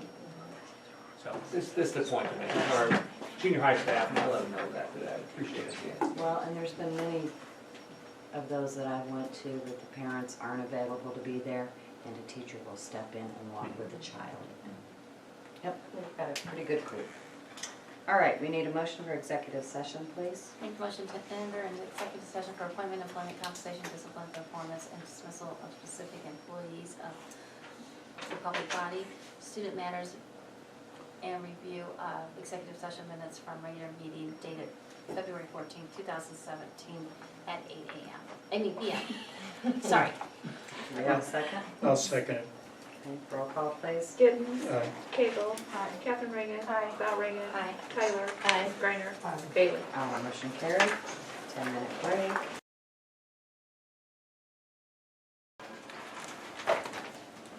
We need a motion to resume regular session. Make a motion to resume regular session at 9:55. Do we have a second? Second. Roll call. Giddens, Aye. Cagle, Catherine Reagan, Aye. Val Reagan, Tyler, Aye. Reiner, aye, Bailey. Aye, motion carried. In executive session, we did discuss student matters and personnel. We need a motion for a letter of resignation. Make the motion to accept the resignation letter from Janice Ward with regrets. Second. Roll call. Giddens, Aye. Cagle, Aye. Catherine Reagan, Aye. Val Reagan, Aye. Tyler, Aye. Reiner, aye, Bailey. Aye, motion carried. Need a motion regarding a sub-bus monitor. Make the motion to add Cherie Archdale to the sub-bus monitor list. Second. Giddens, Aye. Cagle, Aye. Catherine Reagan, Aye. Val Reagan, Aye. Tyler, No. Reiner, aye, Bailey. Aye, motion carried. Need a motion regarding the sub-playground supervisor. Make the motion to add Cherie Archdale to the sub-playground supervisor list. Second. Giddens, Aye. Cagle, Aye. Catherine Reagan, Aye. Val Reagan, Aye. Tyler, No. Reiner, aye, Bailey. Aye, motion carried. Need a motion regarding evaluations. Make the motion to approve the support staff performance evaluation forms with changes, With corrections. with corrections, thank you. Revisions. With Revisions. revisions, thank you. Yeah, not corrections, revisions. Do we have a second? Second. Do we want to list which evaluation forms it is? Yeah, Yeah, because we only have, Specifically? yeah. let's do a roll for that. Okay. Motion? Yes, please. Okay, make a motion to approve the support staff performance evaluation forms that include the custodial performance appraisal tool, the office staff evaluation. Could you clarify which office staff, please? I thought it was all office staff. Thank you. Instructional assistance evaluation forms, and I think that was all. Yes. I would like to also have one added at a later date for the bus drivers. Oh, there's also playground supervisors. There is playground supervisors, and I think there was bus aides. Playground supervisors. Yeah, bus aid, I think that's what this one is. Okay, and bus aide, All right, so sorry. the motion is for the support staff performance evaluation forms for the custodial staff, office staff, the playground supervisors, instructional assistants, and bus monitors. Yes, Is that correct? that's correct. And you would Bus would be added. like to request a bus evaluation? With We re- need to know what revisions. Oh, okay, the revisions that we made, you wanna know now? Okay, so the revisions that we made is under, first of all, is under the instructional assistant evaluation form. Under performance, we took out loyalty. You would like to take out loyalty, We right? would like to take out loyalty. Under the office staff evaluation, we would also, under number 9, we also would like to take out loyalty. And number 10, appearance, we had changed it to be dressed in business attire or business casual attire. Be dressed in group to business attire and business casual attire.